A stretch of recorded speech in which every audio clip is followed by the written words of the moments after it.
Hey guys, tonight we're diving headfirst into one of history's most chaotic episodes, the Great Depression. Not the emotional kind you get after scrolling Zillow, but the real one. The 1929 stock market crash. A time when men in top hats jumped from windows, fortunes evaporated faster than your paycheck on payday, and everyone suddenly became an amateur economist without Google. Before we spiral into existential dread, take a second to like the video and subscribe. But only if you actually enjoy what I do here. Leave a comment telling me where you're listening from and what time it is. Now, dim those lights, adjust your pillows, maybe pour yourself a drink, something less flammable than bathtub gin. Get cozy, because tonight we're drifting back to a time when people thought investing in powdered milk was a good idea. Let's get curious for a second. What did a Wall Street banker's morning routine look like when the Dow was tanking? How did people cope before Xanax and TikTok? What did they eat when they could no longer afford steak tartare? Did it just become tartare-less steak? Why were men in hats jumping out of windows? Was it really that bad? Or just very dramatic cardio? And perhaps most importantly, could you, dear listener, survive in a world where your life savings vanished before breakfast and breadlines replaced brunch? Congratulations. You've just woken up at 1929. The air smells faintly of despair and cigarette smoke. You own 20 shares of US Steel, a nice suit, and a rapidly crumbling sense of optimism. Welcome to Wall Street. The day begins like any other, except that today, your newspaper headline reads like a horror novel. The stock ticker has gone rogue. Brokers are sweating through their collars. You sip your coffee, which suddenly tastes like regret. It's 9:30 a.m., and the market bell is about to ruin your life. The office hums with nervous energy, that tense, electric kind that makes your stomach feel like it's hosting a jazz band. The walls are lined with charts that no longer make sense. The smell of ink and cigarette smoke thick enough to chew. You glance around at your colleagues, all of whom look like they've aged 10 years since breakfast. One man's hand trembles so badly that his cigarette becomes a fire hazard. Another is muttering numbers to himself like a prayer. Except in this church, the gods have gone bankrupt. The bell rings, a sharp, metallic clang that usually means opportunity. Today it sounds more like a death knell. The floor erupts in chaos. Paper flies, phones ring. Men shout in numbers that no longer mean anything. It's like watching the economy have a seizure in real time. You grip your desk for balance, pretending you understand what's happening. But your only thought is, this can't be good for lunch plans. You glance at the ticker, your old friend, your golden goose. But now it's printing disaster in fast motion. US Steel, down. General Motors, down. Even Coca-Cola is flat. Nothing makes sense. The line between temporary dip and financial apocalypse has officially disappeared.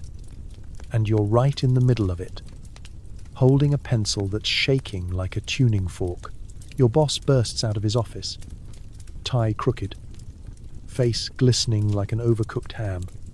"Stay calm," he shouts, which is, of course, the universal signal to panic. He tries to rally the troops with words like correction and opportunity, but his voice keeps cracking like a bad radio signal. Someone asks if they should start buying. Someone else asks if it's too late to sell. You consider asking if it's too late to run. By 10 a.m., the phones are screaming. Clients want answers, reassurance, refunds, preferably all three. You repeat the company line. Markets fluctuate, temporary setback, long-term growth, even though you no longer believe a word of it. It's like telling a man in a burning building that fire builds character. Your coffee's gone cold, your palms are slick, and your collar feels 2 sizes too small. You step outside for air. But the street is worse. A sea of men in suits, all wearing the same expression, mild disbelief, with a side of existential dread. A newspaper boy shouts the headlines, "Market crashes, fortunes lost," like he's selling popcorn at the apocalypse. You give him a nickel anyway. Might as well support small businesses. Back inside, the mood has shifted from panic to a sort of grim resignation. The office no longer feels like a temple of capitalism. It feels like the waiting room of a very large, very broke hospital. Someone laughs, loud and a little hysterical, and it echoes through the room like a gunshot. You wonder if this is how Rome felt when it fell, except with more paperwork. At 11 a.m., someone tries to make a joke about buying the dip. Nobody laughs. You catch your reflection in the window, pale, tense, your hair slightly off, and think. So this is what financial ruin looks like. You almost admire it. There's a certain poetry in watching your dreams implode before lunch. By noon, you've stopped checking the ticker. It feels pointless, like checking your pulse after being hit by a train. The numbers keep falling, and so does your faith in arithmetic. You hear someone in the corner quietly praying. Another man starts packing his things. You do neither. You just sit there, staring at the phone, waiting for a call that won't come. Because no one can afford long-distance optimism anymore, the day stretches on endlessly. The air grows stale, the laughter dies, and the ticker keeps clattering like a typewriter documenting the end of an era. Eventually, you take off your jacket, loosen your tie, and just breathe. You've spent years climbing the rungs of the financial ladder, only to discover it's been leaning against a collapsing building. When the closing bell finally rings, it doesn't sound like the end of a workday. It sounds like a eulogy. The floor goes silent. You gather your papers, meaningless now, and head for the door. The city outside hums with muted despair. You pass a man selling apples on the corner and wonder if he was one of yours. A broker yesterday, a fruit vendor today. You take one last look back at the exchange, that marble monument to ambition, and realize something quietly tragic. It's not just your money that's gone, it's your certainty, your illusion of control, your belief that the world made sense. Then you straighten your tie, nod to the streetlight flickering above you, and start walking. Because even when everything crashes, life doesn't stop ringing its closing bell. It just expects you to show up again tomorrow, coffee in hand, regret freshly brewed. You light your 20th cigarette of the morning because breathing air feels too optimistic. The office smells like caffeine, sweat, and impending doom. Someone yells, "Sell everything!" and for once, everyone listens. The room is chaos, not the fun kind, like a surprise birthday party, but the kind where men in suspenders argue about who still technically owns their house. The smoke is so thick it could qualify for a tax exemption. Papers fly, telephones ring like fire alarms, and the only thing louder than the shouting is your own heartbeat trying to file for early retirement. You can't tell if you're sweating from stress or the 7 cups of coffee you've ingested since sunrise. Either way, you're 80% caffeine, 20% despair.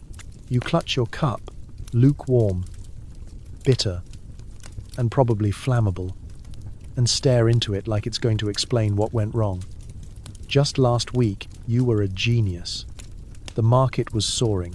Everyone was talking about buying on margin like it was a cheat code for wealth. Now, it's like the universe has turned margin into punishment. You take another drag and wonder how many cigarettes it takes to buy peace of mind. The answer, apparently, is more than you can afford. Your co-worker Mitchell bursts past you, waving a handful of sell orders like a man trying to smother a fire with confetti. "It's temporary," he insists, his left eye twitching like a telegram from the abyss. The fundamentals are strong, he adds, right before spilling coffee down his vest. You both pause, watch the stains spread, and realize the fundamentals aren't strong. Not for the economy, and definitely not for Mitchell's dry cleaning bill. At 10 a.m., the phones have become an orchestra of panic. Brokers bark into receivers, their voices hoarse and cracking, begging clients to stay calm, while their own hands tremble like maracas. The switchboard girls move like machines. Mechanical, precise, unstoppable, passing panic from one end of the city to the other. Every conversation sounds the same. No, Mr. Thompson. It's not too late to sell. Oh, wait, yes, it is. You refill your coffee, though it no longer tastes like coffee. It tastes like anxiety filtered through despair. The pot sits on the edge of the desk, dark and overworked, much like you. Someone offers you a lump of sugar. You decline. Sweetness feels like a betrayal. Across the room, a man you barely know stands up on his chair and starts shouting numbers. You're not sure if he's quoting stock prices or reciting his will. Either way, nobody listens. The only thing that matters now is survival, or at least the illusion of it. The smell of burnt tobacco and cheap cologne mixes into something uniquely tragic. You watch as a senior partner, the kind of man who used to brag about his golf scores, quietly slips his Rolex into his pocket. Not to check the time, but to make sure he can still pawn it later. You wonder if your wristwatch would fetch enough for lunch. At 11:15, the office boy faints. He's about 12, underpaid, and has probably inhaled enough smoke to qualify for a chimney sweep's pension. Nobody notices. You pick up his dropped papers, stock reports from yesterday, utterly meaningless now, and toss them into the bin. It feels symbolic, like throwing your future into a trash fire. Someone starts crying in the corner. Another laughs hysterically. You realize they're both reacting to the same piece of news, just in different fonts of despair. You take a deep breath of the tar-thick air and consider joining in. But no, you're a professional. Professionals combust quietly. By noon, your shirt clings to you like a desperate investment. The floor looks like a battlefield. Papers trampled, chairs overturned, ash scattered like snowfall. The coffee pot is empty. The cigarette box too. You think about getting more, but stepping outside means facing the real world, the crowds, the rumors, the sound of a million wallets snapping shut. You decide you're safer here, in your nicotine-scented bunker of denial. Your boss, red-faced and trembling, emerges again to deliver what can only be described as a motivational breakdown. "Gentlemen," he declares, "the market will recover." The room stares at him like he's just claimed the Titanic is unsinkable. He stammers something about temporary volatility before someone asks if temporary can be measured in decades. He retreats, defeated. You light another cigarette, your 21st probably, and inhale deeply. The smoke curls in the air like an apology. You lean back in your chair and stare at the ceiling, where the plaster is starting to crack. You wonder if it'll collapse before the market does. Outside the window, the city keeps moving. Carriages, pedestrians, newsboys shouting headlines about disaster. The world hasn't stopped, which feels unfair. You take one last gulp of cold coffee and flick the ash from your cigarette into the empty cup. For a moment, it looks poetic, like the end of an era captured in one sad, smoky swirl. Then the phone rings again, shrill and desperate. And you answer it, because that's what you do. You sell illusions for a living. Or at least, you used to. The ticker machine clatters like an overworked typewriter having a breakdown. Each number printed feels like a personal insult. You watch as your investments vanish, not slowly, but spectacularly. like fireworks made of your future. It's mesmerizing in a terrible way, like watching your house burn down, but in Morse code. The thin strip of paper keeps unspooling from the machine, a river of doom flowing across the desk. You can almost hear it mocking you with each letter it prints. IBM, down 6, US. Steel down 10, dignity down infinite. The sound is relentless, a steady mechanical heartbeat for an economy that's flatlining. You stare, hypnotized, as the tape curls onto the floor like a serpent of bad news. Around you, men gather in clusters, their faces pale under the harsh fluorescent lights. One of them whispers, "It's just a correction." Another mutters, "So was the Titanic." You want to laugh, but your mouth has forgotten how. The room feels smaller now. The smell of sweat, ink and cigarette smoke mixes with the faint tang of fear. Someone's hand trembles as they tear a piece of ticker tape, reading it as if it were the last line of a tragic novel. The numbers don't even look real anymore. They're just abstract art made of suffering. Your boss leans over your shoulder, eyes bloodshot, breathing heavily like a man who just lost a bet with fate. "Keep calm," he says, voice cracking under the strain. The fundamentals are solid. You glance at the tape printing another string of losses and think, so is the ground. Until you hit it. You remember when that machine used to be your favorite sound in the world. A promise of prosperity. Each clatter like coins falling into a jar. It used to sing of opportunity, of ambition, of champagne on Fridays. Now it just hisses despair. Every new line feels like another nail in the coffin of the American dream. Nailed shut with perfect mechanical precision, a younger broker rushes over, his tie askew, holding a handful of tape like a prophecy. "It's off the charts," he says breathlessly. You glance at the tiny digits, and for once he's not exaggerating, the tape is literally too fast to read. The machine spits it out in an endless blur, as if even technology can't keep up with human stupidity. The noise grows louder, faster, manic. It's as though the machine is panicking with you, chattering its teeth, confessing your sins in shorthand. The clerk assigned to keep track of it all is now just dumping the endless stream of numbers into a basket because what's the point? The data is coming faster than anyone can process. And the truth is, nobody wants to process it anyway. Someone shouts across the room, "We're 30 points down." Another yells, "Make it 40." The two lock eyes like duelists at dawn, each hoping the other is lying. A man slams his fist into the wall, another into his desk. The ticker doesn't care. It just keeps printing, unbothered, unfeeling, mechanical. If it could talk, it would probably say, "Should have sold in August." By midday, the floor is buried in paper. The ticker tape snakes across every surface, desks, chairs, even the floor, like a carpet woven entirely from regret. The janitor stands in the corner holding a broom, staring at it all with quiet disbelief.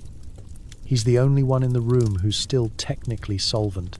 The clatter finally slows, not because the machine pities you, but because it's jammed.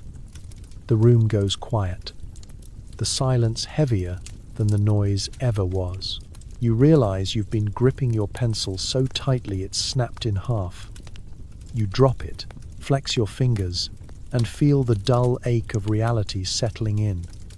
Someone coughs, another whispers, "Maybe it's over." You look at the frozen machine, its mouth stuffed with tangled tape, and think, if only the economy could jam this neatly. But then the clerk reaches over, clears the jam, and the noise starts up again. A cruel resurrection. The rest of the afternoon blurs together in a fog of numbers, shouts, and disbelief. You stop checking the tape entirely. What's the point? It's like reading the obituary of your own wallet over and over again. The floor is ankle-deep in the debris of optimism. At 3 p.m., a man in the corner starts laughing, quietly at first, then louder. It's not a sane laugh. It's the sound of someone who's realized there's nothing left to lose. You envy him a little. He's found freedom in the absurdity of it all. As the market bell finally rings to close the day, the ticker machine slows, then falls silent. The room exhales collectively. You reach down and pick up a strand of ticker tape from the floor, a single line that reads, in its cruel simplicity, "Down 38 points. You fold it neatly, slide it into your pocket like a keepsake, and whisper, 'You and me both.'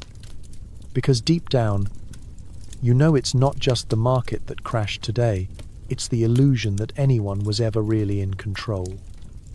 Your boss insists everything is fine, while visibly vibrating at the atomic level. He quotes something about market correction and buying the dip, but his voice cracks on dip. You suspect the dip is the company itself. He stands there in his three-piece suit, or rather, what used to be a three-piece suit before stress turned it into a wearable sauna. His face glows with the sheen of denial. Behind him, the office ticker ticks out catastrophe. But he presses on, pacing like a man trying to outwalk fate. "Gentlemen," he says, clapping his hands together in a sound that's more moist than motivational. "This is just a temporary adjustment, a small ripple, a hiccup." You glance around. Everyone's pretending to take notes, but no one's writing anything. Jenkins is staring at the ceiling, lips moving silently like he's negotiating with a higher power. Mitchell's been stirring his coffee for 6 straight minutes without drinking it. The intern in the corner has gone so pale he looks like an unpaid ghost. The boss slaps the table for emphasis. "This is no time to panic," he declares, while panicking, his cufflinks rattle. He wipes his brow and smiles. The kind of smile that could qualify as a cry for help. "Remember, gentlemen, the market is cyclical. What goes down must come up. You want to point out that not everything that goes down comes back up. Elevators, careers, and apparently the stock market. But you hold your tongue. He's your boss, after all. Hierarchically speaking, his optimism is mandatory." Behind him, the ticker machine coughs out another string of bad news. You can see the numbers even from your seat. Down, down, down. The machine seems to mock him, printing disaster with machine-like cheer. He glances back at it once, then looks away quickly, as if avoiding eye contact with a mugger. "Gentlemen," he says again, louder this time, "remember 1907? We recovered then. And we'll recover now. You weren't alive in 1907, but judging by the expressions in the room, no one finds this comforting." Someone mutters, "Yeah, but that one didn't start with my mortgage." Another adds, "Or my wife's fur coat." Laughter ripples through the office. Thin, nervous, hollow. The boss doesn't acknowledge it. He straightens his tie, his 5th time this hour, and announces, "We must have faith in the American system." Faith. That word hangs in the air like cigarette smoke. Visible, choking, but ultimately insubstantial. He starts pacing again, talking about liquidity, confidence, and temporary imbalances, stringing jargon together like rosary beads of denial. His monologue turns into a sermon. Capitalism as religion, optimism as ritual. You half expect him to pull out a chalice and declare the Dow Jones sacred wine. Outside, you can hear the faint echo of shouting from the street. The crowd below is growing, journalists, investors, onlookers. The city is panicking out loud, while you're stuck in this office pretending not to. Someone opens a window for air, and the boss snaps, "Close that. We don't need drama." You all glance at the window anyway, exchanging silent thoughts no one dares to voice. As he continues, his confidence begins to fracture. He mispronounces recession. He knocks over a glass of water mid-sentence and doesn't even notice. His voice gets higher, faster, desperate. "Gentlemen, if we stay calm, everything will." He stops. The ticker clatters. Everyone turns. The latest numbers are bad. Worse than bad. Catastrophic. The room goes still. The boss swallows hard, stares at the tape, and then back at you. "Just noise," he says, a little too softly. "Just noise." You realize he's not talking to you anymore. He's talking to himself. He adjusts his vest again, hands shaking slightly, and says, "All right, everyone, let's take lunch." No one moves. The idea of lunch feels like an ancient ritual from a lost civilization. He stands there waiting for someone to agree, to make it all sound normal. Finally, you nod. Just to be kind. "Yes, sir." Lunch sounds good. The others follow, mumbling assent. As he walks back to his office, you catch him pause by the window. He stares out at the street, at the chaos below, and for just a moment, the mask drops. You see the fear, raw, human, unfiltered. The kind of fear that no title, no suit, no corner office can protect you from. Then he straightens his back, forces that corporate smile again, and disappears behind his door. The handle clicks shut. The room exhales. Mitchell mutters, "Well, at least he's consistent," and lights another cigarette. You look around at your colleagues, the scattered papers, the trembling hands, the tired eyes, and realize that everyone's pretending to believe him, because the alternative is unthinkable. And maybe that's what leadership really is. Lying convincingly enough to give everyone else 10 more minutes of hope. The lunchroom has gone quiet. Nobody orders oysters anymore, just black coffee and existential dread. You chew a sandwich that tastes like disappointment and wonder how long you can survive on mustard and denial. The room, once a symphony of laughter, business chatter, and the clinking of cutlery against fine china, now sounds like a funeral reception hosted by accountants. Men sit hunched over their plates, staring into their coffee cups as if the secrets of the market might be spelled out in the steam. Even the waiter moves slower, as though time itself has been downgraded. A few months ago, this place was chaos in a good way. Deals were struck over steak and brandy. You remember the smell of cigars, the booming laughter, the confident slaps on the back. Now it's all whispers and the faint sound of chewing, the soundtrack of lost wealth. A fly lands on your sandwich. You let it. Protein is protein. Across the room, Jenkins pokes at his soup, which looks suspiciously like boiled water with ambition. "You think it'll bounce back?" he asks, not really looking at you. His voice cracks on bounce, as though it knows something he doesn't. "Sure, you lie. It always does." He nods, relieved by the comfort of false hope, and goes back to stirring nothing.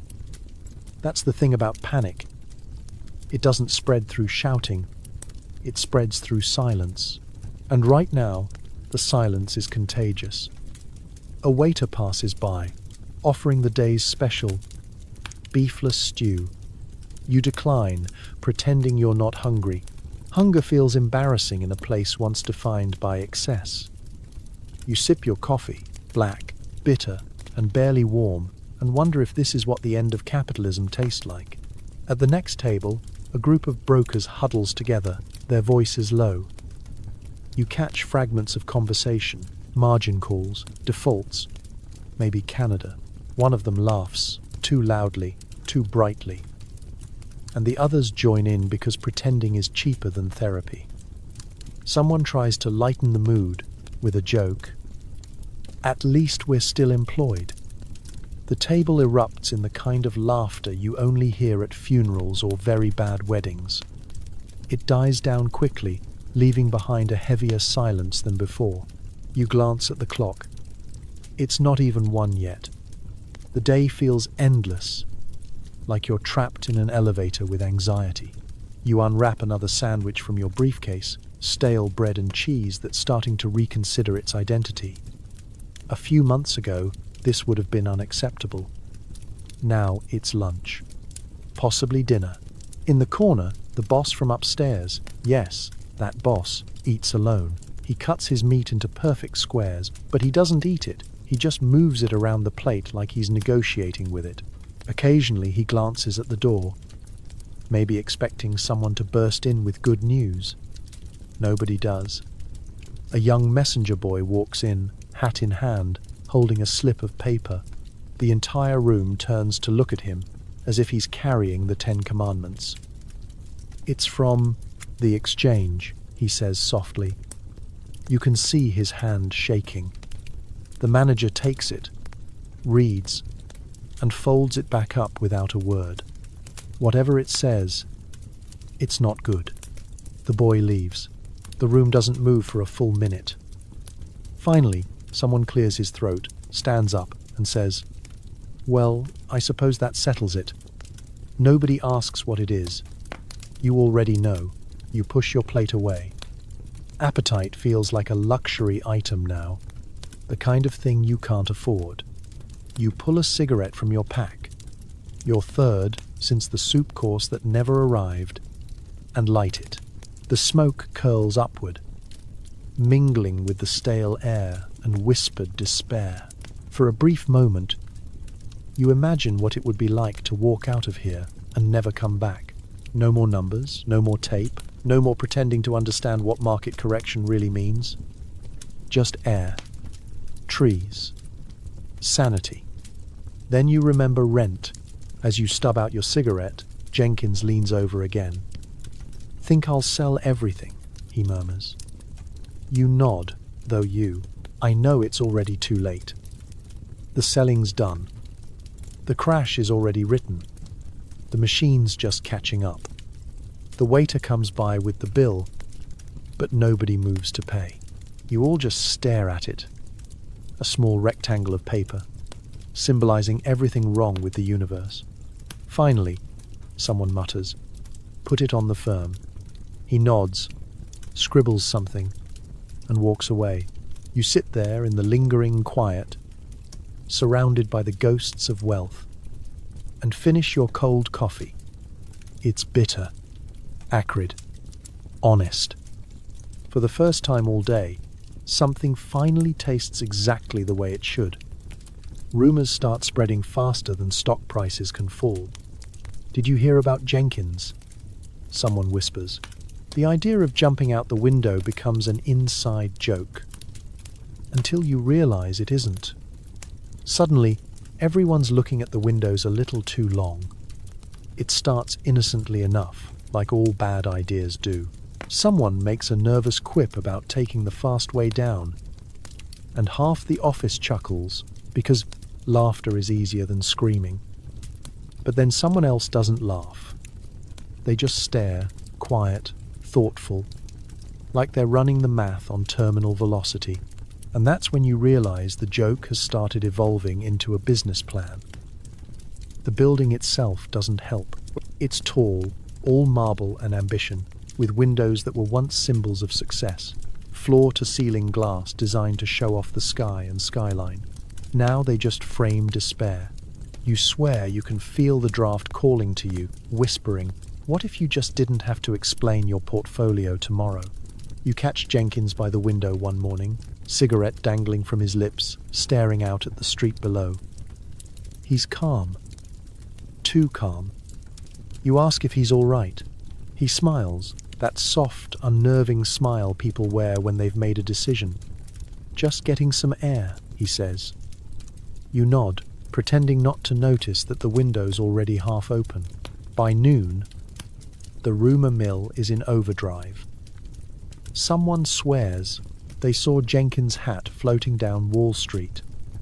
Someone else says he left a note written on the back of a stock certificate. Everyone's whispering. No one's confirming. The ticker keeps clattering, indifferent. You can feel the tension pressing against your temples like a migraine that's learned to breathe. The boss calls a meeting, because of course he does. "Gentlemen, he begins. "We must stay strong. The newspapers are exaggerating." But you can tell by his tone he's trying to convince himself. He gestures to the windows, which in hindsight was a poor choice, and adds, "Let's not let superstition take hold." Superstition. That's one word for it. You'd prefer collective existential meltdown. Outside, the street below is chaos. Crowds gather, half curious, half horrified. Newsboys yell headlines about the market in freefall. You start noticing men taking longer to close their ledgers, longer to light their cigarettes, longer to glance out the window. It's as if everyone's subconsciously measuring how far a man can fall before hitting the end of capitalism. The janitor starts locking the windows in the evenings. Officially, it's for draft control. Unofficially, it's to prevent anyone from turning gravity into an investment strategy. The locks click every night, like a metronome of human panic. By midweek, the jokes stop. Nobody mentions taking the plunge anymore. It's not funny when you're not sure who might try it next. You hear about a clerk over on Broad Street who slipped, another on the 14th floor who leaned too far. The newspapers call them tragic accidents. You call them statistics with good posture. You start avoiding the windows yourself, though they're everywhere. Reflective glass panes, catching your face, tired and pale. Eyes rimmed with sleeplessness. The reflection doesn't look like you anymore. It looks like someone who lost something invisible but essential. Hope, maybe. One afternoon, Mitchell cracks. He stands by the glass, muttering, "It'd be faster than this." You and two others quietly guide him back to his desk, pretending it's casual. Nobody says anything. There's no yelling, no scene, just silence. Because everyone knows it could be any of you. The newspapers run a story the next day. Banker jumps after market slide. The photo shows the street, the crowd, the chaos, not the man. The boss reads it out loud in a flat voice, then folds the paper and leaves it on the table like an abandoned confession. No one touches it. The mood in the office changes after that. People move slower, talk quieter. You can feel the heaviness in the air, grief, guilt, or just exhaustion. Maybe all three. Every sound is sharper now. The scratch of a pen, the tick of a clock, the faint hum of despair. Even the coffee tastes different, darker somehow. You start taking the stairs more often, partly for exercise, mostly because you don't want to be near the windows. You tell yourself you're fine, that you'd never do something like that, but deep down you understand the logic. It's not about dying, it's about wanting something, anything, to stop. Weeks pass, and the building installs heavier window frames. The papers move on to other tragedies. The markets, as markets do, begin their slow crawl back towards sanity. But the ghosts stay. You still see the smudges where hands once rested on the glass. You still flinch when the wind howls through the cracks. One day, you find Jenkins's name scratched faintly into a windowsill. You trace it with your thumb, and for a moment, you think about how fragile it all is. Money, pride, hope, everything balanced on a ledge thinner than glass. Then you close the blinds. You sit back at your desk, and you keep working. Because that's what everyone does after a fall. They pretend the ground never looked tempting at all. Outside, the street is chaos. Papers flutter like dying birds. A banker's hat sails down from a skyscraper, symbolic, tragic, and absurdly expensive. People gasp. The hat lands safely, but Jenkins doesn't. You look away. The crowd gathers quickly, a dense knot of hats and horror. Men in suits, women clutching purses, street vendors frozen mid-sale. All staring upward, then downward, in disbelief. The hat lies there perfectly still, a neat dome of felt and futility. It wobbles slightly in the wind, as if confused by its sudden freedom. For a second, it looks almost peaceful, a strange, elegant survivor of catastrophe. Someone whispers, "Was that Jenkins?" Someone else says, "No, couldn't be." But the silence that follows confirms what no one wants to admit. You've seen that hat before, every morning, perfectly tilted, polished, smug. It was practically Jenkins's brand, and now it's all that's left. You stand on the curb, caught between morbid curiosity and a gnawing sense of guilt. Around you, people crane their necks, pointing at the building's upper floors. A few reporters sprint toward the scene, their notebooks already open, eager to turn tragedy into headlines. "Wall Street man leaps to death," one of them shouts, as if rehearsing the title. Even grief gets commodified. The papers continue to swirl in the wind. Pink slips, bond sheets, stock ledgers, confetti for a dying empire. You bend down and pick up a scrap. It's a trading slip for US Steel, numbers scrawled across it like the record of a lost bet. You crumble it in your hand, not sure why. Maybe because it feels too much like holding a receipt for someone's soul. The policeman arrives, blowing his whistle with all the authority of a man who can't fix anything but noise. "Move along," he shouts. Nobody moves. How could you? History is happening right in front of you, and it's wearing a bowler hat. You can feel the weight of the building above. The massive, gleaming towers of ambition that once scraped the sky with pride. Now they feel like cliffs. For years, people climbed them for success. Now they're using them for exits. A man next to you mutters, "Poor devil." Another adds, "He had money last week." There's pity in their voices, but also something else, relief maybe, that it wasn't them. The human version of survivor's guilt, wrapped in a fine wool coat. A gust of wind lifts the fallen hat and pushes it gently down the street. It tumbles end over end, rolling past shoe shiners and newsboys, past a man selling apples from a crate. The absurdity of it all strikes you. The hat gets to keep moving, Jenkins doesn't. Back inside the exchange, the atmosphere is heavier than the smoke. People talk about Jenkins in hushed tones, the way one might discuss a cautionary tale. The jokes from earlier, about the fast way down, about liquidating assets, vanish like profit margins. You can't even bring yourself to sit by the window. Your boss, visibly shaken, calls for a moment of silence. It lasts 3 seconds before the ticker starts up again. The sound of clattering numbers fills the room, indifferent as ever. The machine doesn't care who fell, only how far the Dow did. You pour yourself another coffee, though your hands shake as you lift the cup. You tell yourself Jenkins was just one man, one unlucky, unstable man, the kind who couldn't handle a little turbulence. But deep down, you know it's a lie. The system chewed him up and spat him out. And you're still on the conveyor belt. Out the window, the street sweeper arrives.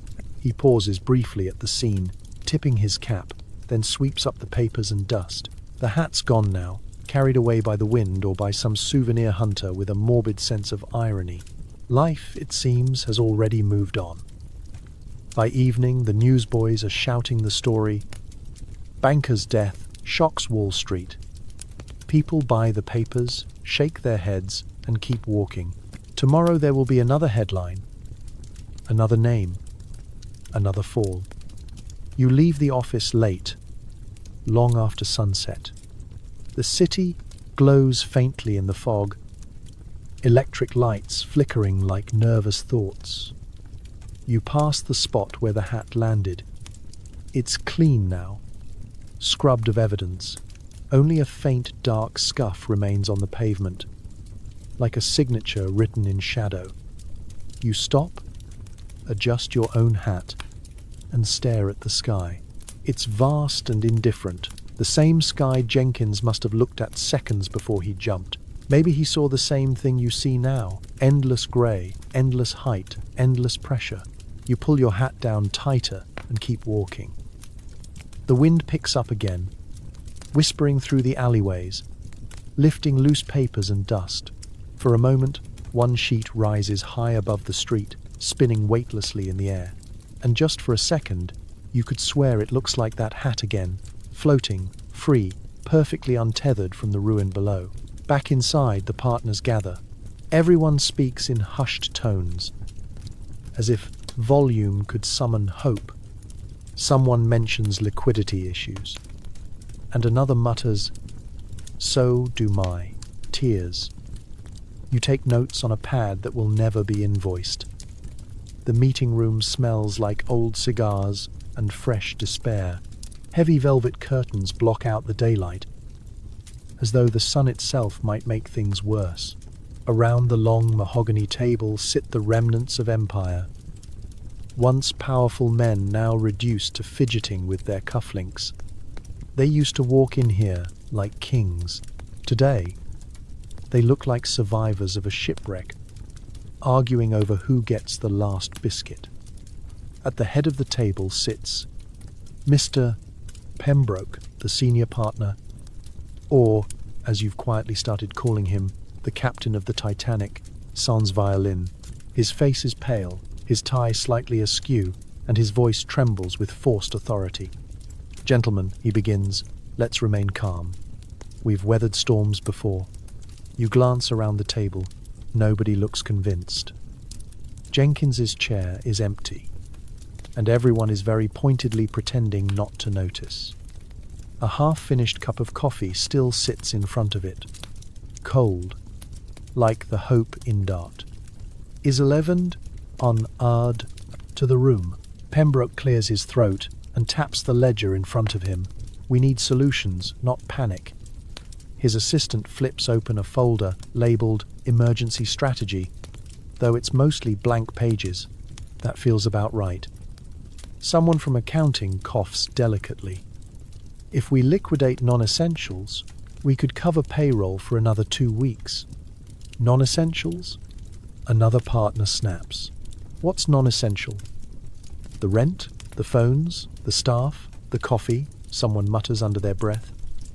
It gets a few tired laughs, the kind of laughter that sounds like coughing up dust.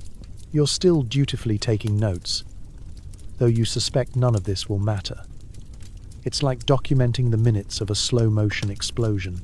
Each word feels performative, a formality meant to disguise helplessness. "Gentlemen," Pembroke says again, voice rising an octave, "panic is contagious." He pauses, then adds quietly, "But so is confidence." "That's a lovely thought," whispers Mr. Hollingsworth, staring into his untouched whiskey. "Unfortunately, you can't buy bread with thoughts." The room goes quiet again. The only sound is the faint hum of the ceiling fan, which clicks every few seconds like it's marking time until bankruptcy. Someone suggests cutting salaries. Someone else suggests merging with another firm. Another proposes prayer. Nobody has the courage to laugh at that last one. You look at the blackboard, once filled with grand projections, profits, dividends, expansions. Now it's wiped clean except for 2 lonely words written in chalk. Margin call. It feels more like a threat than a reminder. Pembroke suddenly slams his fist down, rattling the inkwells. "We are not beaten," he declares, his voice shaking somewhere between command and plea. "This is a temporary downturn." The room looks at him with pity. One man stares at his shoes. Another studies his pocket watch like it holds the answer. You wonder if this is what leadership looks like. Convincing yourself long after the audience has stopped believing. The minutes stretch on. Plans are proposed, dissected, discarded. Sell assets. Restructure debt. Call the bank. Call every bank. Someone mentions calling Washington. Someone else says Washington's already busy with their own collapse. Then there's Jenkins' name again, whispered awkwardly, like a curse. His accounts were substantial, one partner murmurs. We should manage the messaging. You feel a cold shiver crawl up your spine. Manage the messaging. That's how people talk when they're rearranging deck chairs on a sinking ship. Pembroke rubs his temples and mutters, Gentlemen, let's focus. This firm has a reputation to maintain. It's ironic, really, reputation is the only thing they still think they own.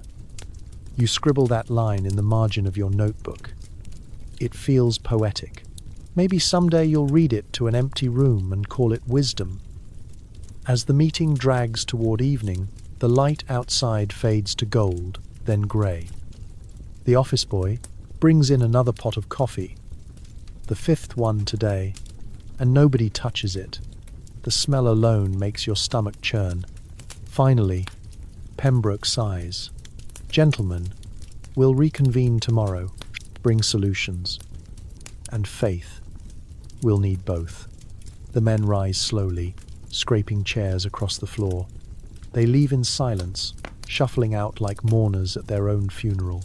You linger behind, staring at the empty chairs and half-smoked cigars. The air feels heavy with ghosts. Not just Jenkins, but the ghosts of money, ambition, certainty. You close your notebook and tuck it under your arm. The pages are filled with words, lots of them, but none that mean anything anymore. As you turn to leave, you notice Jenkins' cold coffee still sitting there. For a moment, you almost reach out to take it away. Then you stop. It feels wrong to disturb it, like touching an artifact from a lost civilization. You walk out quietly, closing the door behind you. From the hall, you can still hear the faint sound of the ticker down the corridor. Distant, relentless, unfeeling. It's still printing numbers, still pretending the world makes sense. Inside the boardroom, the empty chairs sit in perfect order, waiting for tomorrow's meeting that won't change a thing. At home, your wife asks, "How was work?" You consider answering honestly, but decide she doesn't need that kind of nightmare before dinner. You say, "Oh, you know, volatile."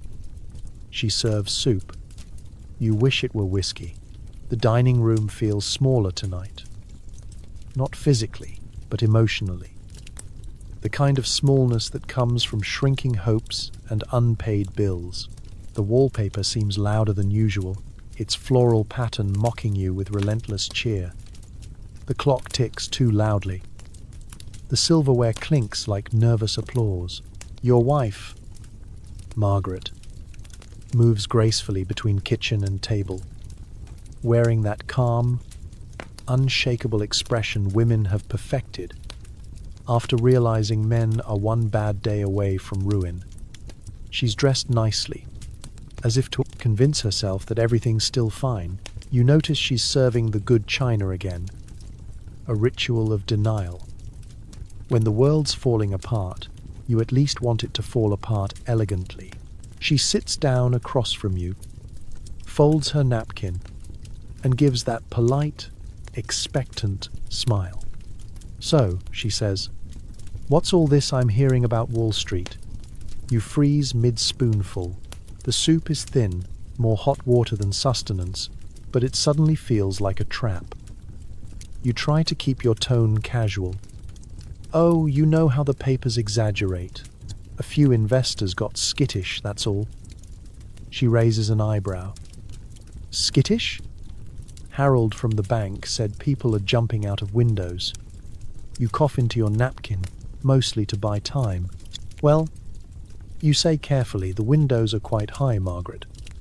Statistically speaking, a few people were bound to take gravity personally." Her expression tightens. Not amused. "That's not funny."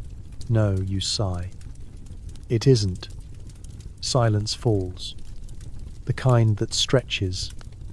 Like taffy across the table, you sip the soup, though it tastes faintly of starch and hopelessness. She watches you, eyes soft but sharp, the look of someone who already knows the truth but is waiting for you to say it. "How bad is it?" she finally asks. You set your spoon down. "It's difficult to say. The market's correcting itself." She tilts her head. "Correcting itself? What does that mean?" You hesitate. You could tell her the truth. That your firm lost half its assets.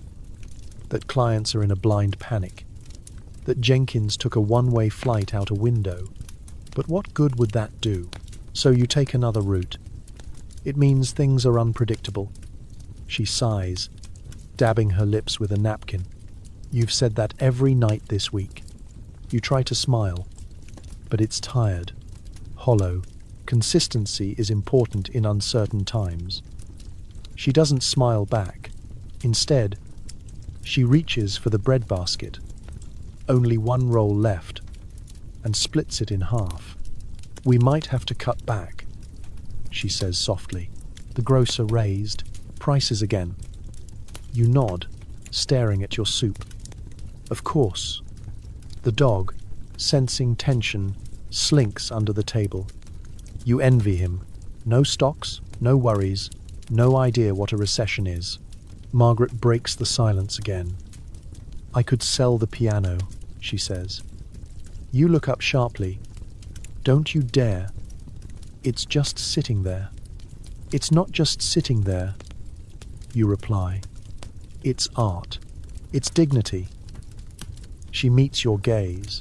"We can't eat dignity. You don't have an answer for that."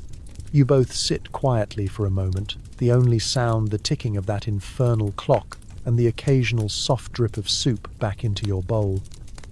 Finally, she reaches across the table and touches your hand. "We'll manage," she says. Her voice is steady, but her eyes give her away. She's scared. You squeeze her hand, though your own feels clammy. "Of course we will. After dinner?" She clears the dishes while you linger at the table, staring into the empty bowl as if the future might appear in the dregs. The house creaks. Outside, the city hums faintly, a symphony of tired engines, hollow footsteps, and distant sirens. Margaret hums softly from the kitchen. It's an old tune, one from better years, back when soup was thicker and laughter was easy. You close your eyes for a moment and let the melody carry you somewhere far away, to a version of yourself that still believed things could only go up. When she returns, she has 2 glasses. "Not whiskey," she says, "but close." She pours a splash of watered-down brandy and sits beside you. You clink glasses gently. "To correction," she says dryly. "To correction," you echo and take a sip. It burns a little, which is comforting. It feels like proof that something still works the way it's supposed to. You both sit there, side by side, the glow of the lamp flickering over the chipped china and the empty breadbasket. You don't speak again.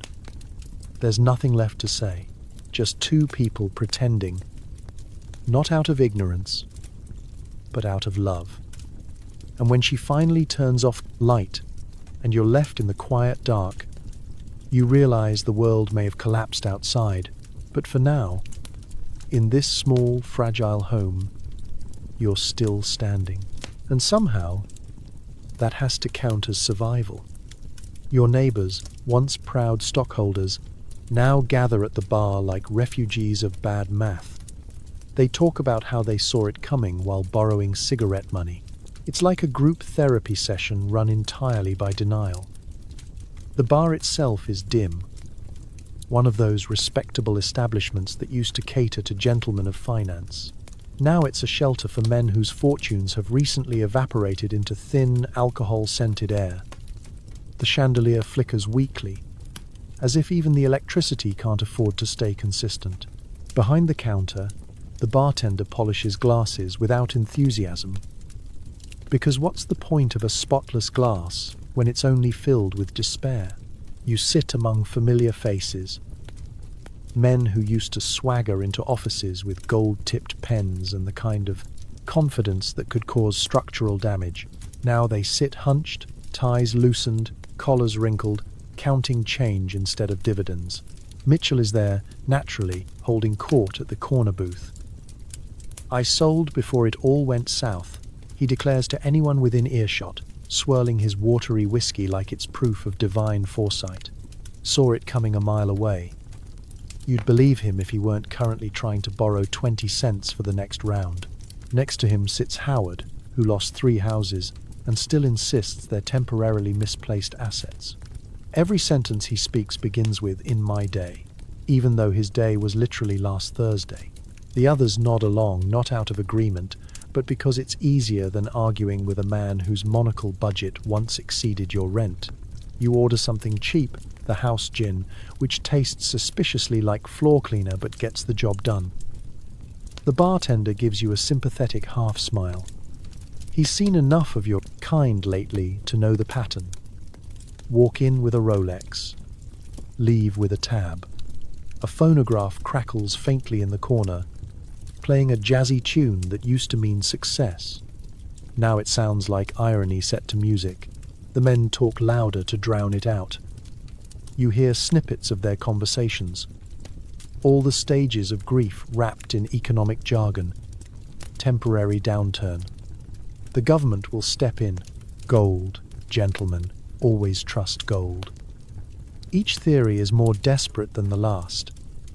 You sip your drink and think, if optimism were currency, this room could buy back the market. At one point, a man you don't recognize stumbles in. His overcoat several sizes too big. Either he's lost weight or pawned the right one. He sits down and announces, "Gentlemen, I'm officially out of the market." Nobody reacts. It's like confessing to breathing. Howard claps him on the shoulder. "Chin up, old boy. These things happen. You'll bounce back." The man stares into his glass. "I sold my wife's jewelry." No one says anything after that. You can almost hear the collective sound of pride collapsing. Mitchell eventually tries to lighten the mood. "Could be worse," he says. "Could be working for wages." There's a ripple of laughter, half-hearted and brittle, but it fades quickly. The word wages hangs in the air like a bad smell, a reminder of a life they've never had to imagine until now. You glance around the bar. The polished mahogany, the old brass fixtures, the mirror behind the counter. They all look tired, like relics of a civilization that mistook money for meaning. Someone suggests forming a private investment group. Another proposes a recovery fund. The ideas flow like drinks, endless, unrealistic, and expensive. You've stopped listening. You're staring at the mirror now, at the reflection of yourself in the dim light. You look different. Older, thinner. You wonder if wealth had been your real face all along, and now you're just meeting the man underneath it. A voice cuts through the murmur. "Remember when a man's word meant something?" Someone says. "Now it's just another bad investment." The bartender laughs quietly, the kind of laugh that knows too much. "Gentlemen," he says, "the house runs tabs, not miracles." By closing time, half the men have drifted out, muttering promises to meet again next week, as if scheduling despair makes it more bearable. Mitchell is asleep in his booth. Howard's trying to settle his bill with a cufflink. You leave quietly, slipping into the cold night where the city's lights shimmer like broken glass. As you walk home, the streets echo with the faint hum of engines and laughter from somewhere wealthier, untouched. You pass the tailor's shop where you used to buy suits on credit. The window displays are dark now, mannequins still dressed for parties that no longer exist. You reach into your pocket for your last cigarette and realize you don't even have matches. You chuckle softly, the sound of someone too tired to care. Behind you, from the bar, a fragment of conversation drifts into the street. "Next week will be better." You don't look back. You know it won't. But you also know they'll keep saying it anyway. Because when the money's gone, denial is the only thing left to invest in. The next morning, you trade your Cadillac for a subway token. The smell of grease and humanity hits you like a moral lesson. You sit next to a man reading the Times, both pretending not to be broke. The train rattles through the tunnels. A long metal confession booth filled with the ghosts of comfort. Yesterday, you rode in silence through the city's glittering avenues, encased in polished steel and leather. Today, you're underground, literally and metaphorically. The rhythmic clatter of wheels on tracks feels like punctuation to your humiliation. Every squeal of the brakes sounds like the market opening. You clutch your briefcase, empty except for dignity and a half-eaten sandwich, and stare at the reflection in the dark window. The man looking back at you wears the same suit, but it no longer fits the same life. His collar's wilted, his eyes tired. He looks like someone who has recently learned that confidence and credit are both illusions. Around you, the car is full of strangers, each one carrying their own quiet tragedy. A woman with a child balanced on her knee, humming softly over the sound of the train. A man in overalls, hands blackened from labor, asleep against the pole. A cluster of boys in newscaps laughing over nothing, because they don't know yet that laughter costs something. You shift in your seat, trying not to wrinkle what's left of your pride. Across from you, a man folds his newspaper, sighs and mutters. Another one jumped. Nobody looks up. It's not news anymore. It's routine. You stare at your shoes, polished to a dull memory of wealth, and suddenly feel ridiculous. The subway's not a place for shine. It's a place for survival. At the next stop, the doors screech open, and a rush of air carries in the scent of hot metal and coal dust. You'd give anything for the smell of fresh coffee and car polish again. A mother pulls her child closer. A worker shuffles past with a lunch pail, and you realize this is the real economy, the one that keeps moving even when the markets don't. A week ago, you would have pitied these people. Now you envy them. They have jobs, certainty, purpose. They know exactly where they stand in the world. You used to think success was about rising above everyone else. Now it feels more like trying not to fall any farther. You grip the overhead rail as the train lurches. The man next to you mutters something about a run on the banks, and you nod automatically, as if you still belong to the conversation. You don't. The markets have spoken, and your membership in the Club of Certainty has been revoked. As the train approaches 42nd Street, the crowd shifts. You notice the signs of class everywhere. The fabric of coats, the shine of shoes, the posture of exhaustion. It's an unspoken hierarchy, visible even underground. But here, even the wealthy ride quietly, stripped of chauffeurs and pretense. Everyone's equal when the lights flicker, and the air smells faintly of despair. You remember your driver, Louis, polite, punctual, loyal. You wonder where he is now, probably driving someone else's Cadillac, nodding along to someone else's optimism. You can almost hear his voice in your head. "Morning, sir. Fine day ahead." You smile bitterly. Fine day, indeed. The train screeches into Grand Central, sparks flashing in the dark like small, angry stars. You step off with the others, pushed forward by the current of the crowd. The marble hall above is packed. Men in suits moving briskly, women clutching shopping bags, all pretending that nothing's changed. You buy another token from the bored clerk behind the glass and pocket the change.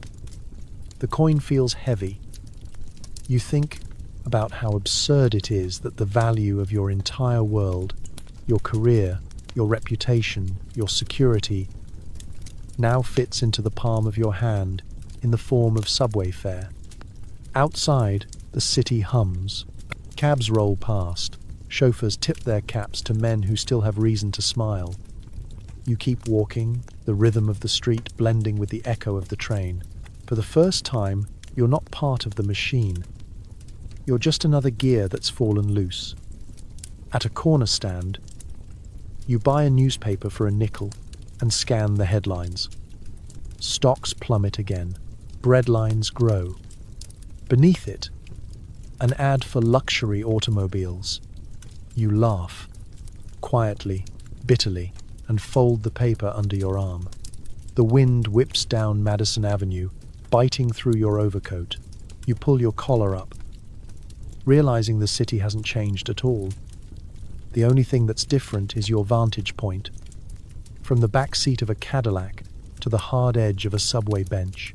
And as you stand there, watching a fresh convoy of Tays, chauffeurs glide past, it occurs to you that maybe this is the true cost of fortune, not the money itself, but how easily it teaches you to forget the feeling of the ground beneath your feet.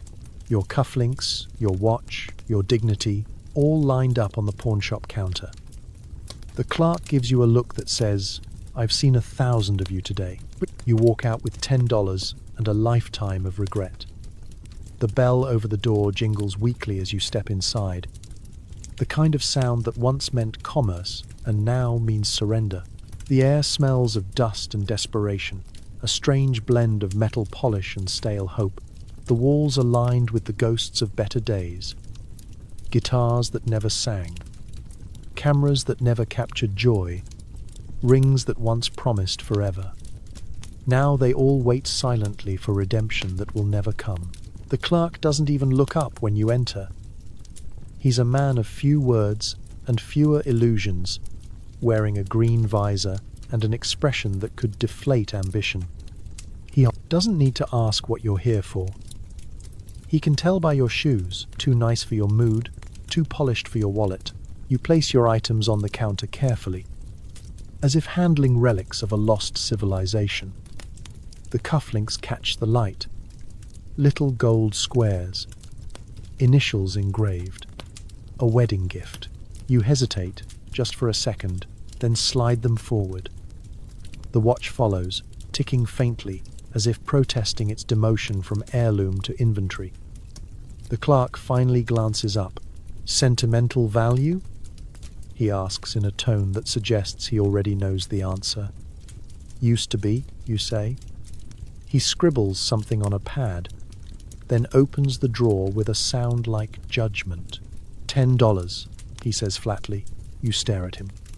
10? He shrugs. It's what gold's worth this week. You want to argue, to say it's worth more. Not the gold, but the memories, the hours, the self-respect. But you don't. Because this isn't a negotiation. It's confession. You nod, take the money, and try not to. Notice how light your pockets feel.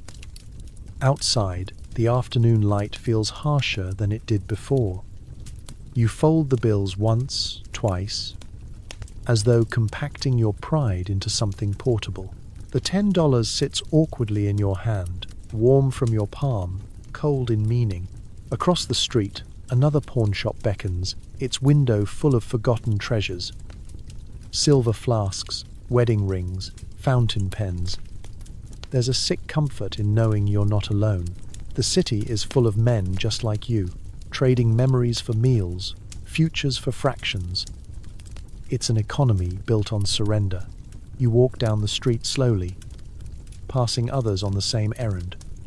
Former lawyers, salesmen, bankers, each clutching their little brown envelopes of temporary salvation.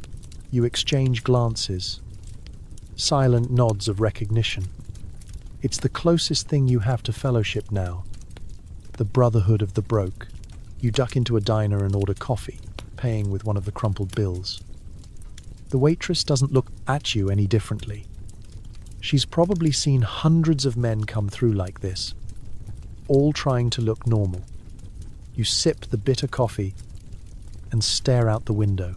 Across the street, another man is stepping out of the pawnshop, shoulders slumped, eyes glazed. It's like watching yourself from an hour in the future.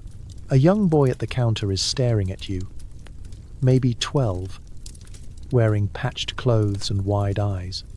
"You used to be rich, huh?" he says, half curious, half hopeful. You chuckle softly. "Did I?" He tilts his head. "My dad says rich people don't stay rich long. He says it's like the weather." You smile, a tired, crooked smile. Your dad's a smart man. When you step back outside, the sky's turned grey. You head home. Passing window displays you can't afford anymore. Watches that look suspiciously like your own. Cufflinks identical to the ones you just surrendered. You wonder if you'll ever buy them back. But you know you won't. Pawn shops deal in cash, not miracles. At the corner, you stop in front of a church. The doors are open, the candles flickering like promises. For a brief, fleeting second, you consider going in, confessing not sins, but failures. Then you remember the pawn ticket burning a hole in your pocket and decide that's penance enough. That night, you lay the $10 on your dresser beside the pawn slip. You tell yourself you'll buy everything back when the market recovers. You even say it out loud, as if speaking it might make it true. But deep down, you know the truth. You didn't just pawn your possessions. You pawned a version of yourself. The confident man who believed he could never lose. You climb into bed, the silence heavy. Outside, the city hums faintly. A million lives recalculating, repricing, renegotiating with fate. You close your eyes and promise yourself you'll get it all back someday. After all, promises are the only thing they don't take at the pawn shop. Once, you queued for IPOs. Now, you queue for soup. The man next to you used to own a yacht. Now he owns a ladle. You joke about diversifying your portfolio into chicken broth. The line stretches down the block, a slow-moving ribbon of exhaustion and wool coats that haven't been dry cleaned since prosperity last paid a visit. You shuffle forward with the others, the smell of cabbage, steam, and human survival thick in the cold air. Your shoes, once polished to a mirror shine, now bear the grey scuffs of reality. Somewhere behind you, someone coughs, and somewhere ahead, someone mutters, "At least it's hot today." You can't tell if he means the soup or the shame. The sign above the church basement door reads, "Free meals, courtesy of Street Mary's Mission." A few months ago, you might have walked past it without looking, maybe even donated $1 out of detached kindness. Now it's your dining hall, a place where stock tickers mean nothing, but a steady ladle means everything.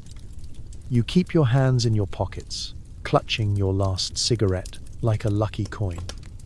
Around you, the murmurs of conversation rise and fall. Broken men swapping numbers, not of stocks this time, but of days since their last real meal. The man in front of you, a banker you vaguely recognize from Wall Street, turns and offers a grim smile. "Funny thing," he says, "6 months ago, I had a cook who couldn't make soup without truffles. Now I'd sell my cufflinks for more bread." You nod. "Careful," you say. "The pawn shops are paying less for cufflinks these days." He laughs, the kind of brittle laugh that sounds more like an exhale. You both fall quiet again, watching the steam drift up from the kitchen window like ghostly wealth evaporating. When you finally reach the door, the volunteer behind the counter greets you with the faintest smile. She looks young, college-aged maybe, cheeks flushed from the heat of the soup pots. "One bowl or two?" she asks. You hesitate. "Just one," you say, though your stomach disagrees. She ladles a broth into a chipped bowl and slides it toward you. The smell is incredible, real food, tangible warmth, but you wait until you're seated before taking a sip. The broth burns your tongue slightly, and you almost welcome the pain. It's proof that you still feel something. Around the long wooden tables, the conversation starts up again. Men comparing notes on odd jobs, day labor, rumors of recovery. It's a strange symphony. Hope played out of tune. A man across from you claims he's heading west to work on the railroads. Another swears there's money to be made in canned goods. You nod politely, though none of it sounds real. For most, the future has been repossessed. You glance down at your bowl, a few chunks of potato, a thin layer of oil floating on top, and think about how many fortunes were built on hungrier times. America, it seems, is an expert at recycling misery. Beside you, a young boy slurps his soup noisily. His father watches with a faint smile, spoon untouched. You offer your crust of bread to the boy. He hesitates, then takes it. "Thank you, mister." His voice is small, but it lands heavy. When you finish, you return your bowl to the counter. The volunteer nods and says, "See you tomorrow." The words are kind, but they sting. Tomorrow. You hadn't planned that far ahead. Outside, the cold air hits like punishment. The line is still long, maybe longer than before. You pull your coat tighter and glance up at the skyline. The same buildings that once symbolized success now look like tombstones. You light your cigarette and watch the smoke curl upward. It mingles with the city's breath. Steam from the soup line, smoke from the factories, all rising toward a sky that's seen this before. A man next to you mutters, "Remember when people used to stand in lines for stock certificates?" "Yeah," you say, exhaling slowly. "Now we're just waiting for lunch dividends." He chuckles softly. "At least this line pays something." You both stand there, for a moment in silence, two former investors calculating the exchange rate between pride and hunger. When you turn to leave, the church bell rings. It's lunchtime again for the city's fallen elite, brokers, barbers, clerks, dreamers, all of them now shareholders in humility. As you walk away, you pass a newsstand. The headline screams, "Market shows signs of recovery." You stop, stare at it, and laugh quietly. Recovery, you think, might be the most inflated stock of all. Then you keep walking, coat collar high, cigarette burning low, stomach half full, one of thousands trading futures for soup, and finding, somehow, that it's still better than going hungry for hope. Prohibition is still on, but so is depression, both the economic and emotional kind. You mix a concoction that tastes like disinfectant and hope. By drink number 3, you start giving investment advice again. Nobody listens. It's Saturday night, or maybe Tuesday. Days don't mean much anymore. The calendar has been replaced by the rhythm of despair, market crashes, pawn shop visits, and increasingly creative ways to get drunk without technically breaking the law. Tonight's innovation involves a chipped porcelain bathtub, a bottle of rubbing alcohol, and a handful of juniper berries you found behind the grocer's. You'd call it artisanal if you weren't too busy praying it doesn't blind you. The kitchen smells like regret and ethanol. You stir the mixture with a wooden spoon, because apparently spoons are now distillery equipment. A faint hiss escapes the tub, like the drink itself is warning you to reconsider. You don't. Instead, you pour it into a teacup, because if you can't afford dignity, you can at least pretend to have manners. The first sip hits like a tax audit. The second burns its way through your regrets. By the third, you've stopped coughing long enough to feel something vaguely resembling optimism. Your face goes numb, your limbs feel loose, and suddenly you're convinced you could explain the market collapse better than the Treasury. You stumble into the living room, teacup in hand, where your old colleagues have gathered. fellow casualties of capitalism, each with their own bootlegged bottle of bad decisions. The furniture is mismatched, the wallpaper peeling, but there's laughter here. Bitter, broken laughter, sure, but laughter nonetheless. "Gentlemen," you announce, sloshing your drink slightly. "The key mistake was over-leverage." Mitchell groans. "The key mistake," he says, "was trusting you." You raise your cup in mock salute. "True, but at least I'm still offering free financial advice." Think of it as a public service, like a lighthouse for drunks. Howard, already half asleep on the couch, mutters, "You're more like a foghorn." The group erupts in tired laughter. It's the kind of laughter that comes from people who've run out of better options. Someone puts on a scratchy jazz record, the music crackling through the static, like a memory of better nights. For a few minutes, the air feels lighter, or maybe that's just the fumes. You pour another round, ignoring the growing suspicion that the liquid could double as paint thinner. "To the free market," you declare, "to free liquor." Someone replies, and the toast goes down smoothly, or as smoothly as industrial alcohol ever can. The conversation drifts. Someone starts reminiscing about speakeasies, those dim-lit sanctuaries of jazz and sin where you used to spend your bonuses. The irony isn't lost on you. Back then, you drank to celebrate excess. Now you drink to forget it. Across the room, a man you barely know starts ranting about Roosevelt and regulation. Another argues that bootlegging is the new entrepreneurship. "You can't arrest the American spirit," he slurs. "You can only pickle it." You nod solemnly, because it sounds profound, though you suspect it's just the gin talking. As the night drags on, the drinks flow faster, and the theories grow, bolder. Someone proposes starting a new brokerage, one that only trades in alcohol and cigarettes. "The only stable commodities left," he insists. "We'll call it the Spirit Exchange." You clap him on the back. Finally, a bull market I can drink to. Around midnight, the room tilts slightly, either from the booze or the realization that none of this means anything. The laughter fades into quiet murmurs. A few men stare at the floor, lost in thought. Others hum along to the fading record, eyes glassy, voices low. You pour one last cup and raise it in the dim light. "To the American dream," you whisper. "May it rest in peace," someone answers. You take a sip. It's awful. You drink it anyway. The night winds down. Men stumble home through the dark.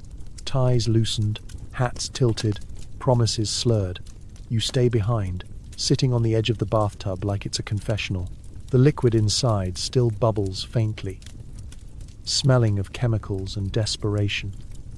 You think about bottling it, selling it, maybe turning your misery into a business. It wouldn't be the first time. You drain what's left of your cup, grimacing as it burns its way down. Outside, the city hums faintly, still pretending everything's fine.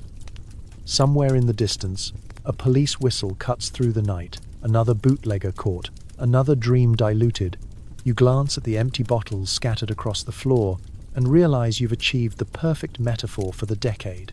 Everyone broke the rules, everyone got drunk on ambition, and now everyone's hungover, the whole nation nursing the same headache. You stand, steady yourself against the wall, and pour the last of the gin down the drain. The smell lingers, sharp and bitter. You whisper to the empty room, "Never again." Then you immediately start planning your next batch. You join a frantic crowd outside a bank, everyone clutching withdrawal slips like lottery tickets. The teller's smile looks painted on. It's less a financial transaction and more a synchronized panic dance. It's barely sunrise, but the line outside First National snakes around the block like a serpent made of anxiety and wool coats. You can feel the tension vibrating through the pavement, a kind of collective heartbeat powered by fear and caffeine. Men shout, women whisper, and everyone keeps glancing up at the bank's stone facade as if it might suddenly collapse under the weight of its own lies. You shuffle forward, the morning chill biting through your overcoat. In front of you, an elderly man waves his bank book like a holy relic. Behind you, a mother clutches her child in one arm and a withdrawal slip in the other, muttering a prayer under her breath. No one speaks above a murmur. It's as if too much noise might trigger the final collapse.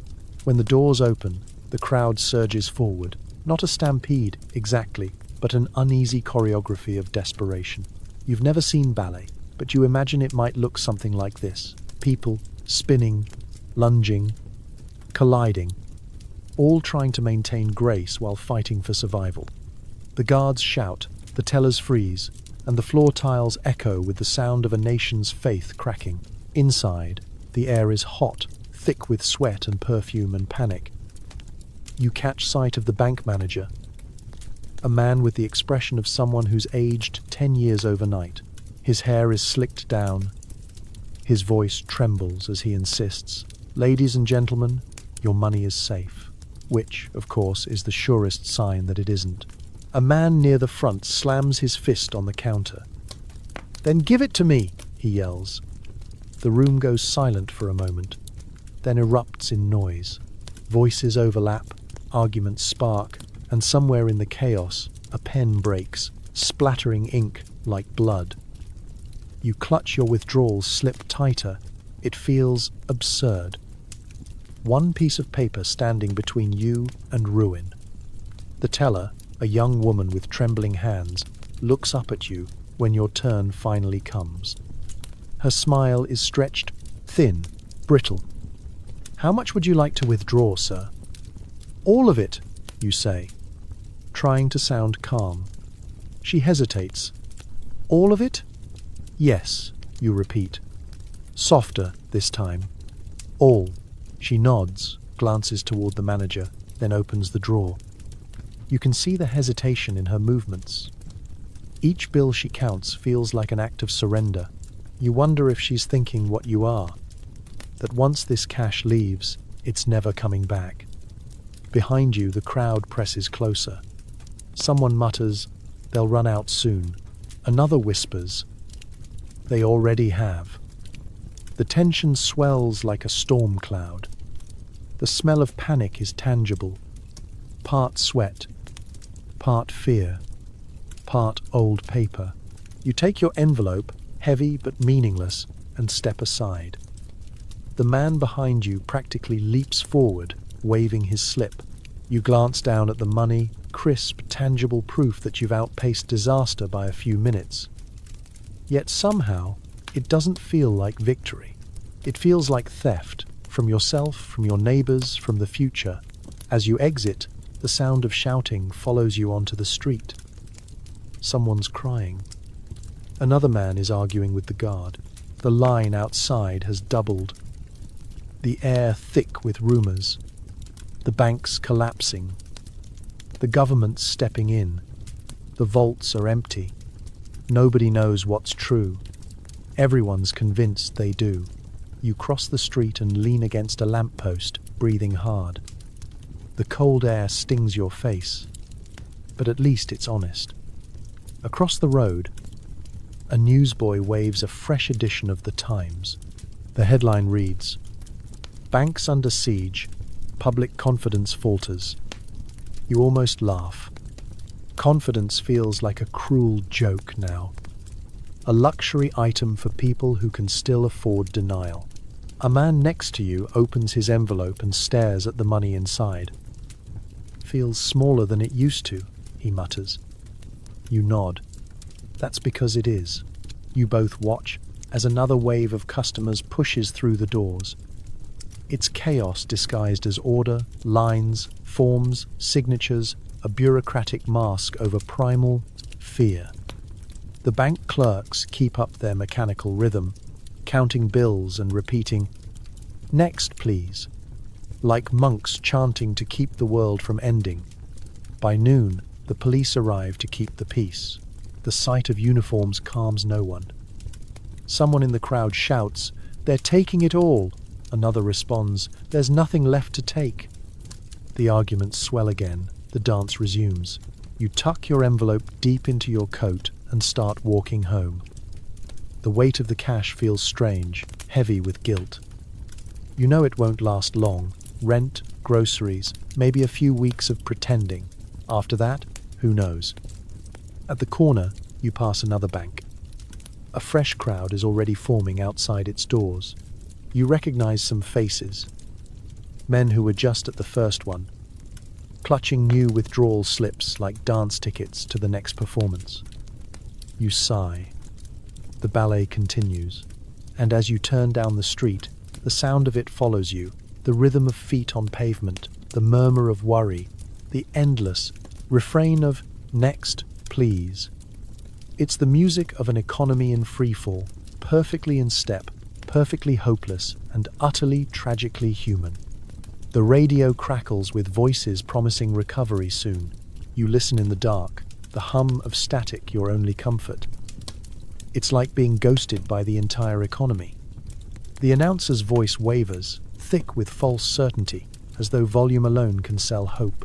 The president assures us the worst is over, he says cheerily, as if cheer were legal tender. You picture him sitting in a studio somewhere warm, hair slicked back, shoes shined, a cigarette burning elegantly between his fingers, a man untouched by soup lines, pretending to understand the sound of hunger. You sit in your chair, coat wrapped around you, the radio glowing faintly in the corner like a dying ember of civilization. It buzzes, hisses, sputters, and then briefly clears again, just long enough to let another empty promise slip through. Confidence, my friends, is the key. The public's voice insists. America's spirit cannot be broken. You take a slow sip of yesterday's coffee and think, it already is. Outside, the city is quiet. Too quiet. Even the streetcars sound tired. You can almost hear the collective holding of breath. Millions of people waiting for the miracle they've been told is coming any day now. The radio keeps feeding it to you, bite by bite, optimism disguised as news. A woman's voice cuts in, reading off stock prices as if they're still relevant. Each number is lower than the last, and every pause feels longer. You imagine her sitting there, straight-backed and professional, trying not to sound like she's announcing a funeral. Then comes the music, a soft waltz, meant to soothe the masses. It doesn't soothe, it feels more like a eulogy for an idea. The idea that progress only moves forward, that the future is a guarantee. You close your eyes, letting the static hum fill the silence between the notes. It's the only honest sound on the air. The landlord downstairs is arguing again. You can hear muffled voices through the floorboards. Something about rent, or the lack thereof. You turn the volume up. The radio's voice gets louder, drowning out reality with slogans. Buy American. Believe in the rebound. Prosperity is around the corner. It's impressive, in a bleak sort of way. How confident they sound while the nation collapses. You glance at your notebook on the table, a list of expenses. Each line crossed out more reluctantly than the last. You've started ranking your bills in order of emotional attachment. Electricity currently ranks third. But the radio stays on. It's your last luxury, your last illusion of connection. When the news breaks again, it's about another factory closing. The announcer's tone doesn't change. He transitions straight into an advertisement for toothpaste. A brighter smile for brighter days ahead, he says. You laugh, the kind of low, bitter laugh that surprises even you. Brighter days? You'd settle for warmer ones. You twist the dial, looking for something real, something unscripted, something human. You land on a late-night jazz program, broadcasting from Chicago. The sound is faint, the static swallowing every third note. But it's alive. You can hear the saxophone's breath, the slight crack in the singer's voice, the improvisation that refuses to care about the economy. For a moment, you let yourself believe that not everything is falling apart, that maybe, somewhere, people are still creating, still living, still ignoring the headlines. But when the music fades, the voice returns. Another announcer, another sermon on faith and fortitude. He says words like stability and growth, as though repetition can make them real again. Keep your savings in the bank, he urges, which is particularly hilarious given you just watched a bank dissolve into chaos yesterday. The radio crackles again, a long, steady burst of static, before cutting to silence. The light fades from its dial, and for a moment you think it's dead. You tap the side gently, a ritual born from desperation, and the voice sputters back to life, distorted but recognizable. Better times are coming, it says. Stay the course. You lean back in your chair, arms folded, staring at the dark ceiling. The hum returns, softer this time, blending with the wind outside. You can't tell anymore which sound is the machine and which is the world. The static grows louder again, waves of sound with no signal, no message, just noise. And yet, somehow, it's comforting, honest even. Static doesn't lie. It doesn't promise recovery, or prosperity, or tomorrow. It just is. You close your eyes, letting it wash over you, that endless hiss of nothing. Somewhere deep in the noise, you imagine you hear truth, that everything will end and everything will begin again, but not yet, not tonight. For now, you sit in the dark, listening to the radio hum and pretending that someone, somewhere, still knows what they're talking about. You and your peers start meeting at the park to feed pigeons, mainly because they're cheaper than lunch. You discuss philosophy now, mostly the kind that fits into a paper cup of gin. The park has become your new office. A bench under a skeletal elm tree has replaced your desk. And instead of a secretary, you have an entire committee of pigeons reporting directly to your crumbs. The morning light filters through bare branches, pale and hesitant, as if even the sun feels awkward about shining on so much collective failure. Once upon a time, this park was just scenery on your commute. A blur of green glimpsed through the window of a chauffeured car. Now, it's a congregation ground for the fallen upper crust. The unemployed elite, as you've started calling yourselves, meet here daily between 11 and 2, the hours when pretending to have a job would be most suspicious. Mitchell's here, as always, dressed like he's still headed to the exchange. Bowler hat polished, shoes shined. It's admirable.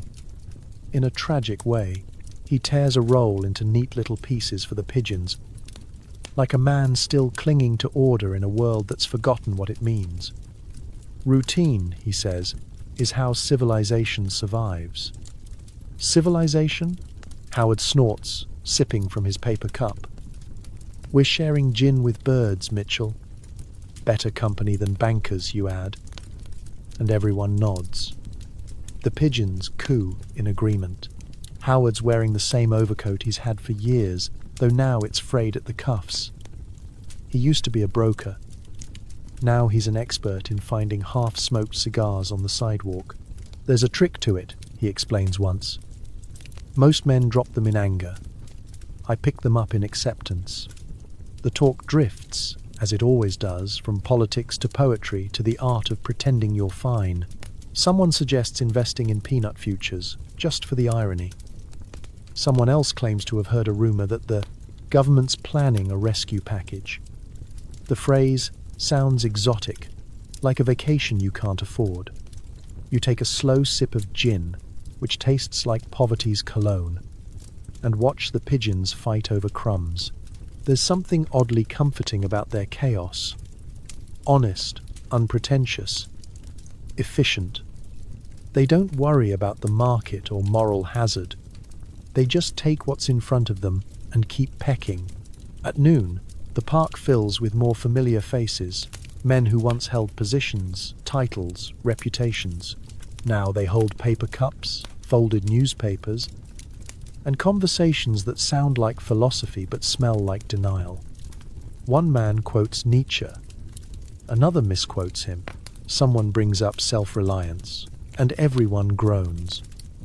You talk about jobs, of course, but never directly. I'm exploring opportunities, Mitchell says, which you all know means nothing. Doing consulting work, Howard offers, which means thinking about asking my cousin for a loan. You contribute your favorite euphemism, keeping flexible, translation, unemployed, but still wearing a tie. A passing woman tosses breadcrumbs for the pigeons and gives your group a polite, pitying smile, the kind reserved for beggars who still use cologne. Mitchell straightens his hat. We're feeding them, he mutters defensively. Not the other way around. The afternoon stretches thin. The gin's gone, replaced by lukewarm conversation. Someone starts whistling Ain't Misbehavin', and the tune floats through the cold air like irony on the wind. You tilt your head back and look at the grey sky, thinking how it mirrors the stock chart that ruined you, one long downward slope. Eventually, the park empties out, one by one. The club members drift away, off to apartments they can barely afford or boarding houses they won't admit to living in. Mitchell lingers, sweeping crumbs off his coat. We'll be fine, he says, almost convincing himself. America always bounces back. You nod, though neither of you sound convinced. Sure, you reply. But do we? He laughs softly, pats you on the shoulder, and wanders off down the path. The pigeons follow him, loyal investors in crumbs and delusion. You stay a while longer, watching the sunlight fade through the trees. Across the park, a man in a threadbare coat plays the trumpet.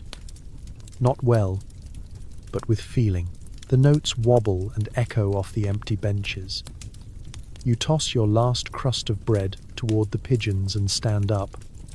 As you walk home, the gin's warmth fades, replaced by the familiar ache of uncertainty. On the corner, a newsboy shouts about a new relief bill, his voice bright, with hope he doesn't understand. You buy a paper just to feel the weight of it, then toss it into a trash bin unread. You think about tomorrow, the same bench, the same pigeons, the same conversation about nothing. It's not work, not really, but it's structure. And in times like these, that's almost enough. The sun dips low as you reach your building. You pause at the door, glance back at the park, and realize something quietly profound. The pigeons will still be there tomorrow, whether you show up or not. It's strangely comforting. Stability, it turns out, just has feathers now. Someone suggests putting what little money you have left into toaster futures. You nod. At this point, it sounds less insane than trusting the market again. The American dream now comes with a foreclosure notice. You're sitting in a diner that smells like burnt coffee and anxiety. The booths are cracked, the linoleum floor is sticky, and the only thing stronger than the coffee is the collective delusion that things will somehow get better. Around you sits what's left of your investment circle, men who used to wear confidence like cologne.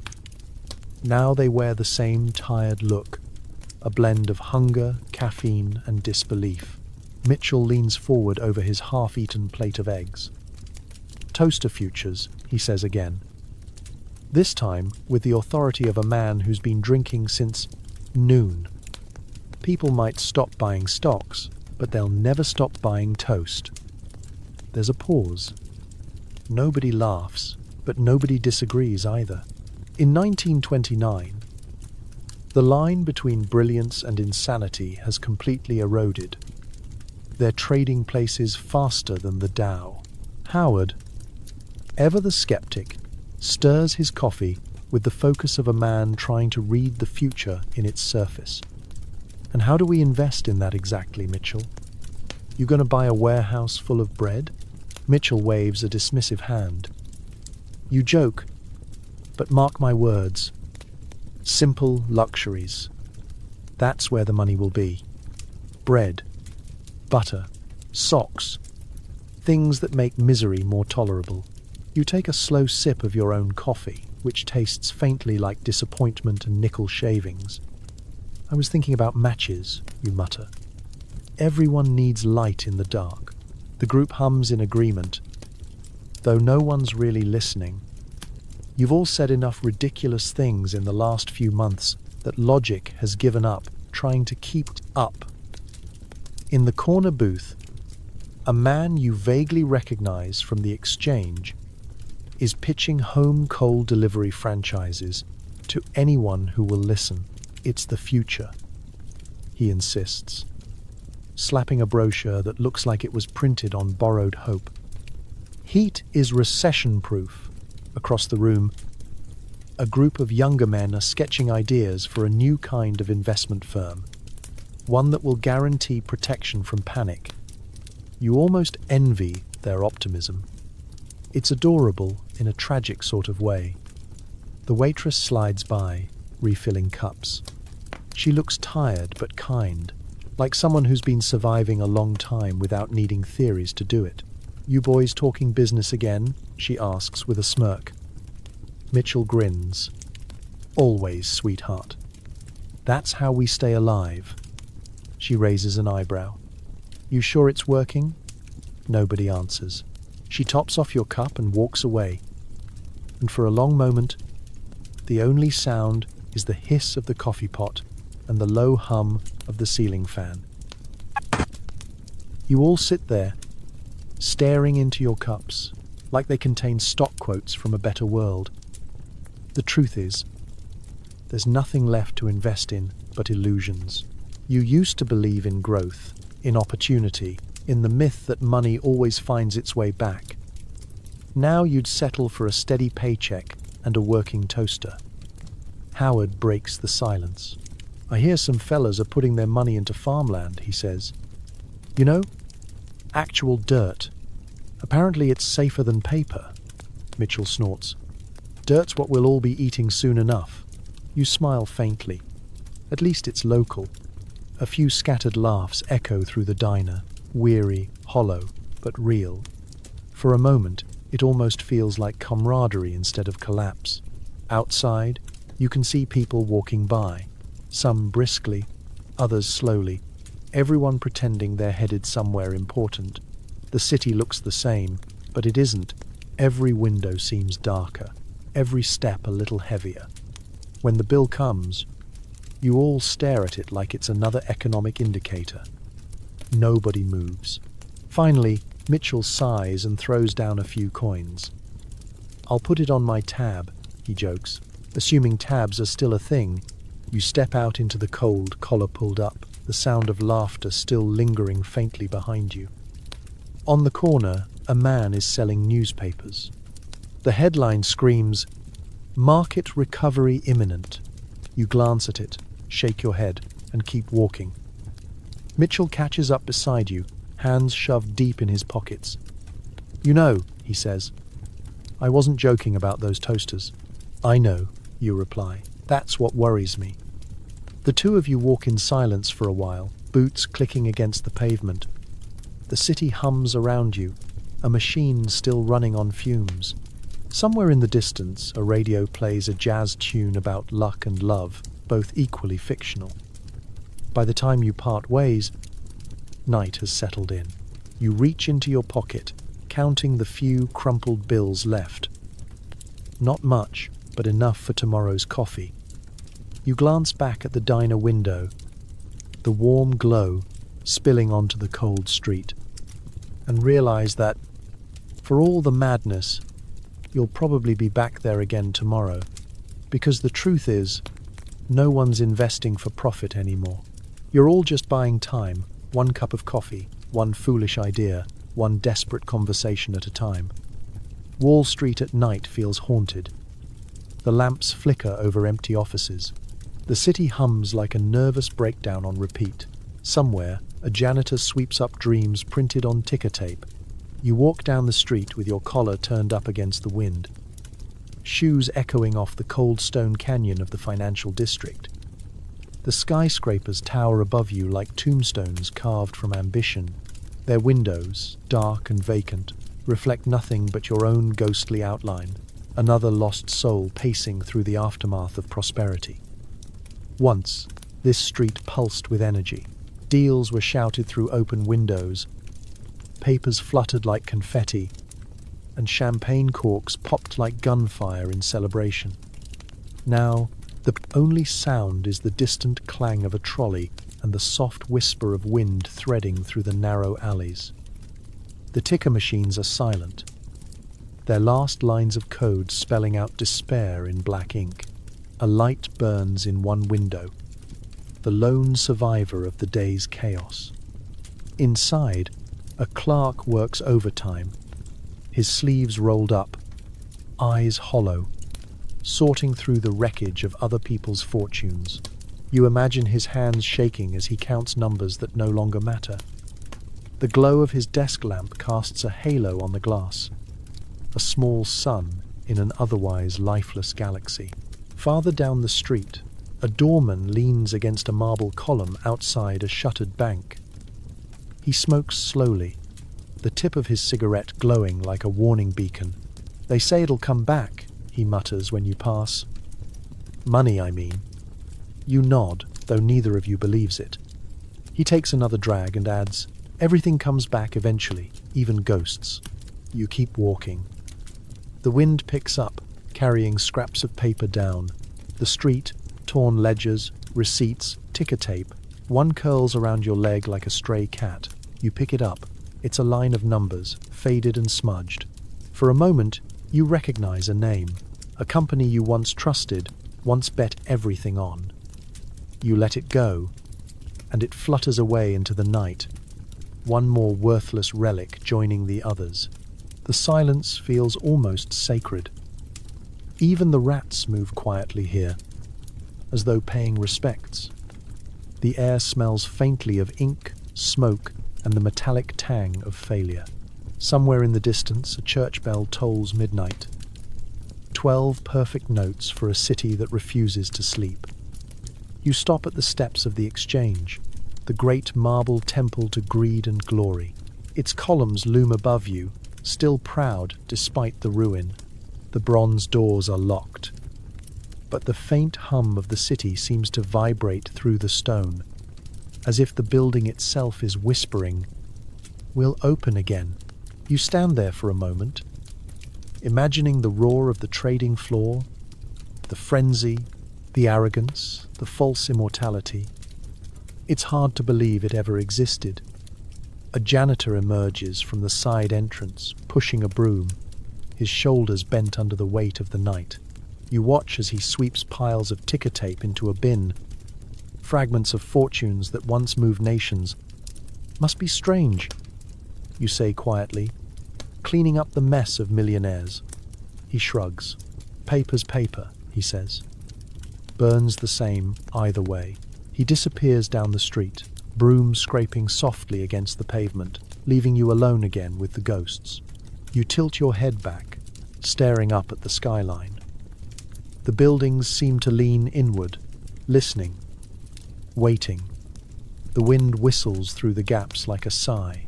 You light a cigarette, cupping the flame against the breeze, and inhale the smoke like it's oxygen. The streetlights flicker, one goes out completely, plunging half the block into shadow. You imagine the city holding its breath, waiting for dawn, waiting for redemption. Somewhere, far away, a radio plays faintly, a tinny jazz melody drifting through an open window. The sound is distant, fragile, human. You follow it, turning a corner onto Broad Street, where a few drunks huddle in doorways, murmuring about getting back in the game. Their laughter is low and broken, but it's laughter all the same. You reach the end of the street and pause, looking back one last time. Wall Street stretches behind you like a dark river, empty, but not dead. You realize it's still alive, not in triumph, but in endurance. Even stripped of its glory, it breathes. You exhale, flick the cigarette into the gutter, and turn away. The glow fades behind you as the city groans softly into another sleepless night. Wall Street doesn't rest. It just waits, patient, hungry, humming quietly to itself in the dark, already dreaming of its next rise and the next fall that will follow. You find work shouting about soap on a street corner. 2 for a nickel! You yell, trying to sound enthusiastic. The irony isn't lost on you. You used to sell illusions for a living. Now you sell bubbles. The wind bites at your face as you stand at the corner of Broadway, and 42nd, your voice already hoarse from the morning's effort. The box of soap sits at your feet. Plain brown bars wrapped in paper that promises luxury in a font you can't afford to believe in. You hold one up to the passing crowd like a prize, calling out, "Best soap in the city! Smells like success!" No one laughs. They just keep walking, hats pulled low, collars up, eyes fixed somewhere safer than reality. The street is full of men like you now, former professionals, now professional survivors. Every corner has one. You can tell the ex-bankers by their shoes, still polished, even if the rest of them aren't. You glance at the reflection in a shop window and almost don't recognize yourself.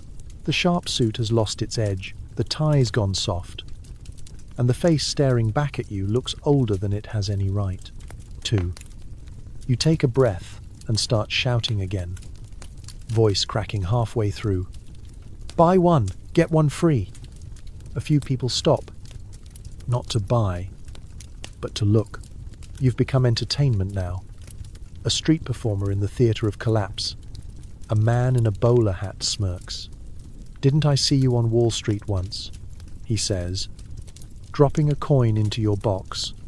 Not for the soap, but for the spectacle. You force a smile. "Probably," you say. "Different kind of bubbles. Same result." He laughs and walks away. You pocket the coin. Humiliation spends just as well as pride. By noon, your voice is shot and your fingers ache from the cold. You've sold maybe half your stock. Not bad, considering most people can't afford bread, let alone soap. You think briefly about your old office, the one with the big oak desk and the leather chair. The irony burns. Back then, you worked yourself to exhaustion selling abstract dreams. Now, you're exhausted selling something that actually exists. A woman with a small child stops in front of you. She eyes the bars carefully, then asks, "Is it pure?" You pause. You could lie. You used to be good at that. But you just shake your head. "No, ma'am. But it's clean." She nods, buys one, and walks away. It's the most honest transaction you've made all year. As the afternoon sun starts to fade, a man selling apples sets up across the street. You trade glances, comrades in misfortune. "Good business?" he calls out. You shrug. "Depends on your definition of business." He grins. "At least, soap doesn't rot." You chuckle and nod. He's right. The new economy has strange advantages. You can't short sell soap, and you can't lose it to the bank. For the first time in months, you're selling something real, tangible, fragrant proof that you still exist. Still, as the day winds down and the streets begin to empty, a hollowness settles in. The city feels heavier in the evenings now. You gather your unsold bars, counting them like losses on a balance sheet. 23.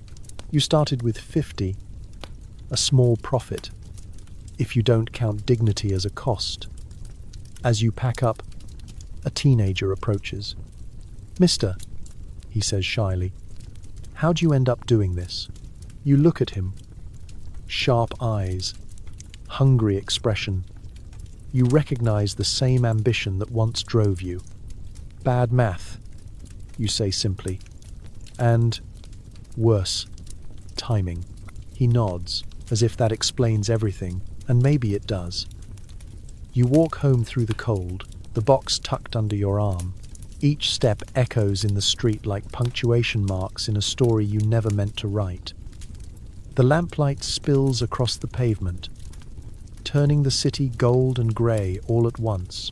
You pass the old brokerage building, dark now, lifeless, and catch sight of the faded lettering still etched into the stone. Confidence and Co. You stop. Just for a moment. Confidence, you whisper, letting the word linger. You used to sell it by the pound. Now, you're lucky to have a gram left. You turn away, heading toward your small rented room, and the meager dinner waiting there.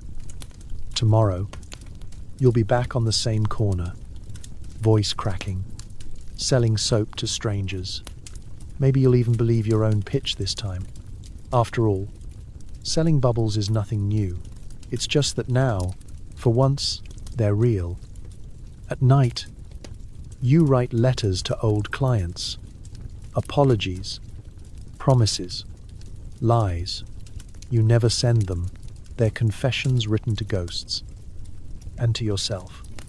The room is small, lit only by a single lamp that flickers like it's uncertain about staying alive. The wallpaper is yellowed, curling at the edges, and the air smells faintly of ink and dust. The scent of both guilt and habit. On the desk sits a stack of paper, a bottle of cheap gin, and a fountain pen that leaks just enough to ruin every third page. It's a ritual now. You drink, you write, you regret. Then you start over. The letters always begin the same way. Dear Mr. Thompson, I'm deeply sorry for your loss. You never specify which one, his money, his business, or his faith in you. Sometimes you add, we all believed the market would recover. Other times, you try for humor. If it's any comfort, I lost everything too. It never sounds right. Nothing does.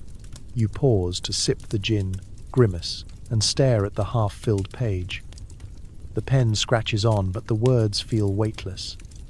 What can you possibly say to the people whose fortunes you helped bury? You were a salesman of optimism, a professional persuader of dreams, and they trusted you. You told them the numbers would rise, that the system was sound, that America would always move upward. Now you know better. Gravity applies to everything, even hope. The clock ticks. Outside, a dog barks. The city hums faintly beyond the window, muted, like a gramophone turned down too low. You think about all the other rooms like yours across New York, each filled with men doing the same thing, replaying mistakes, counting ghosts. Somewhere out there, Jenkins's widow is probably staring at her own stack of unpaid bills, wondering what any of it was for. You dip the pen again and start another. Dear Mrs. Whitmore, I hope you and the children are well. You stop, scratch that out. You don't really hope for anything anymore. You continue anyway. I assure you, your husband's investments were made in good faith. No one could have predicted the crash. Another lie. You did predict it, or at least felt it coming, that sick, invisible pressure before everything buckled. But you stayed silent because everyone was making too much money to listen to reason. Your handwriting wavers as the gin settles in. The lines drift, words blurring into smudged apologies. You catch yourself signing your name over and over again, as if repetition could erase responsibility. Yours truly, sincerely, regretfully, eternally indebted. Sometimes you write to people who don't exist, clients you made up to practice remorse. Dear Mr. Nobody, I should have known better.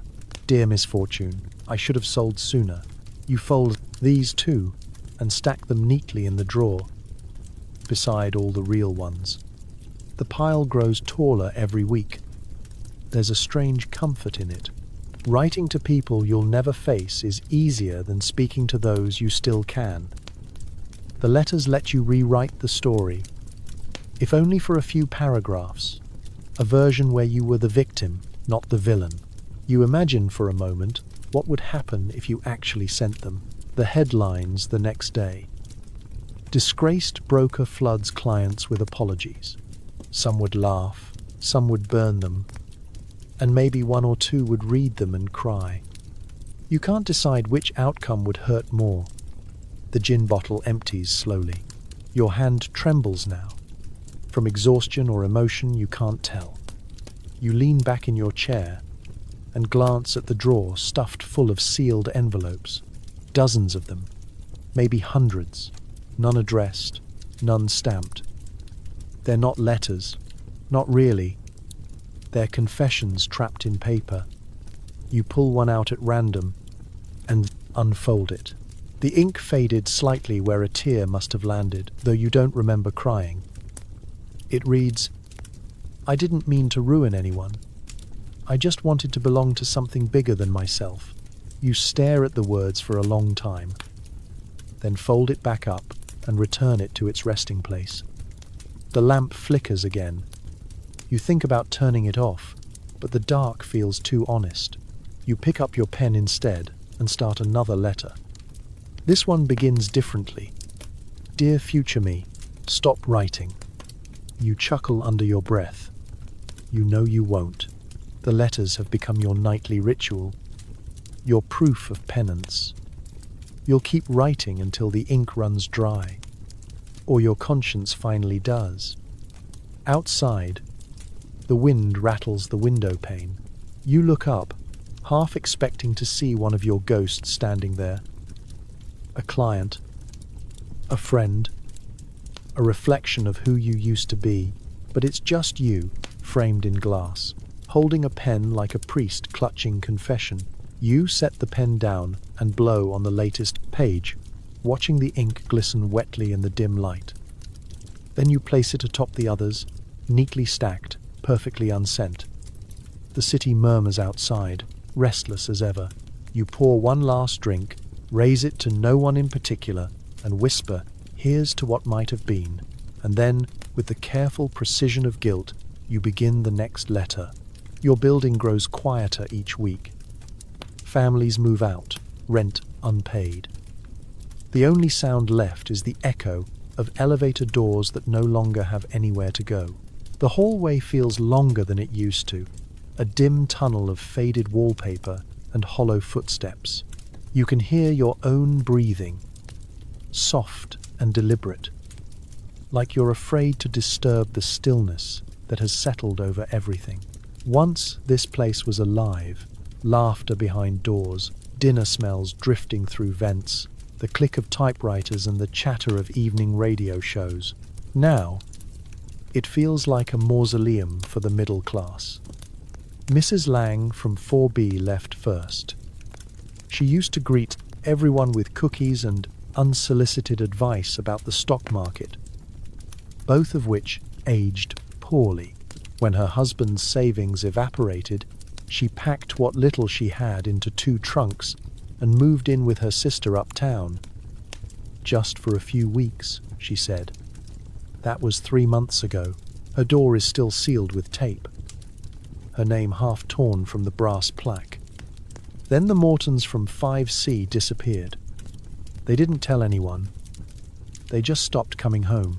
You remember hearing the landlord pounding on their door one morning, shouting about overdue rent, until he realized there was nothing left inside but a stack of unpaid bills and an empty crib. The silence that followed was worse than any shouting could have been. Now, when you walk down the corridor, only a few lights flicker on. The janitor stopped replacing the bulbs weeks ago. "No budget," he muttered, before he, too, vanished. Dust collects along the baseboards, and the once grand staircase smells faintly of mildew and loss. At night, you hear the wind whistle through cracked window panes. It sounds almost like whispers, faint voices from neighbors who've become ghosts of their own bad luck. Sometimes you catch yourself listening, as if the walls are trying to tell you what went wrong. The elevator still works, though no one uses it. It creaks and moans like an old man with arthritis, stopping at floors where no one waits. Once, while coming home late, you heard it open on the third floor and close again, though the entire floor has been vacant for weeks. You told yourself it was just a draft. You didn't entirely believe it. The superintendent, a stoic man named Hal, still makes his rounds. You see him some mornings, sweeping the lobby that no one enters anymore. "Any new tenants?" you asked once. He laughed, not out of humor, but habit. "Nobody's renting," he said. "They're all leaving. The building's holding its breath." Sometimes you sit in the stairwell with a cigarette, staring out the small window that overlooks the alley. You can see the next building over, just as empty, just as tired. A few windows glow faintly, lonely constellations in the city's dark. Somewhere below, a cat knocks over a trash can, and you flinch at the sudden sound. It's strange how quickly silence becomes your only companion. One night, a note appears under your door. It's handwritten, shaky, "Leaving tomorrow. Can't do this anymore, Mrs. Keller." 6A. You hadn't spoken to Mrs. Keller in weeks, but you remember her laugh, her little dog that barked at everything. You fold the note and tuck it into a drawer. The next morning, her door is wide open, the apartment stripped bare. The dog's gone too. Days blur. The halls echo differently now, like the building itself is hollowing out. You can hear the faint hum of the radiator, trying to pretend it still has purpose. The air smells faintly of rust and loneliness. You start to notice details you'd ignored before. The scuffed floorboards, the water stains creeping across the ceiling like slow-moving vines. The wallpaper near your door is peeling. Beneath it, the faint outline of older paper, a forgotten pattern from a better decade. Sometimes, when you lie awake, you can hear faint footsteps from the floors above. They stop whenever you get up to check. Maybe it's Hal. Maybe it's memory. In the mornings, you walk down to the lobby. The mailboxes gape open, most of them empty. The brass fixtures are dull now, tarnished by neglect. The front doors, once polished daily, are streaked with grime. Through the glass, you see the city still moving, still loud, but it feels a world away. You pick up a discarded newspaper from the floor. The headline screams about unemployment and unrest. Beneath it, a smaller story. Tenants evicted as rent defaults surge. You fold it, drop it into the trash, and listen to it echo in the hollow bin. As you climb back up the stairs, you notice something new. A single light still shining at the end of the hall. You pause, listening. There's no sound, just that faint, steady glow. For a moment, it feels like hope, fragile and flickering, refusing to die. You turn your key, step into your apartment, and close the door behind you. The silence greets you like an old friend. You take a deep breath and whisper to no one. Still here. Outside, the elevator creaks again, rising, stopping, and sighing open on another empty floor. Every corner now has someone shouting about divine punishment or honest labor. You start to think they might have a point, until one of them tries to sell you his sermon for 25 cents. You can't walk 3 blocks anymore without running into one. They sprout like weeds between the cracks of the city. Self-appointed prophets of ruin, standing on crates that once held oranges, now filled with revelation. They wave their Bibles like stock reports, their voices cracking against the wind. "Repent," they cry. The market was God's warning. At first, you ignore them. Everyone does. You keep your head down, pretending to study the cracks in the sidewalk. pretending not to hear the desperate rhythm of faith replacing finance. But their words cling to you like smoke. Greed brought the fall. One bellows as you pass. You'd argue if you could afford the energy. Instead, you keep walking, clutching your empty briefcase like a talisman from your former life. The city feels different now, louder and quieter all at once. The honking cars, the shouting vendors, the scraping of feet on pavement, all underscored by the new soundtrack of damnation. Each voice competes to be the loudest savior. They shout over one another like traders used to on the exchange floor. The irony stings. One preacher, a burly man with a beard that looks like it was carved from despair, corners you near the bank steps. "You!" he cries, pointing his finger as if you've just been subpoenaed by heaven itself. "You were one of them, weren't you? One of the gamblers." You blink, caught mid-step. "I was a broker," you say automatically. He slams his Bible shut like he's closing the market bell. Same thing. He launches into a tirade about sin, about speculation, about how the crash was divine justice for men who thought they could outsmart eternity. You let him talk. It's easier than arguing. When he finally pauses for breath, he says, "For a quarter, I'll tell you how to redeem your soul." You almost laugh. Almost. "No thank you," you say, stepping around him.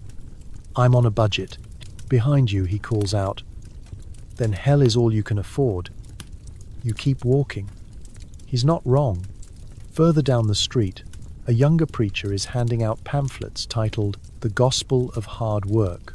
His voice is calm, steady, persuasive, the kind that could sell anything, even faith. The Lord rewards labor. He tells a small crowd of listeners, not laziness, not gambling, not greed. You linger for a moment at the edge of the crowd. His words sting more than the older man's shouting. They sound reasonable, dangerous in their reason. A woman near you nods. "He's right," she whispers. "We got too proud." You think of your old office. The shouts, the arrogance, the champagne. Pride? Yes. But it wasn't pride that broke you. It was belief. Belief in a system that promised miracles and delivered math. The preacher locks eyes with you. "Brother," he says, smiling thinly, "are you ready to work for your salvation?" "I've been working for survival," you reply. "Salvation doesn't pay rent." He blinks, then hands you a pamphlet anyway. You'll change your mind. You fold it into your pocket and leave. Later, in your apartment, you unfold it. The inside is full of handwritten scrawls. Hope through labor. Work is prayer. God helps those who help themselves. You stare at it until the words blur. Then use it to light your cigarette.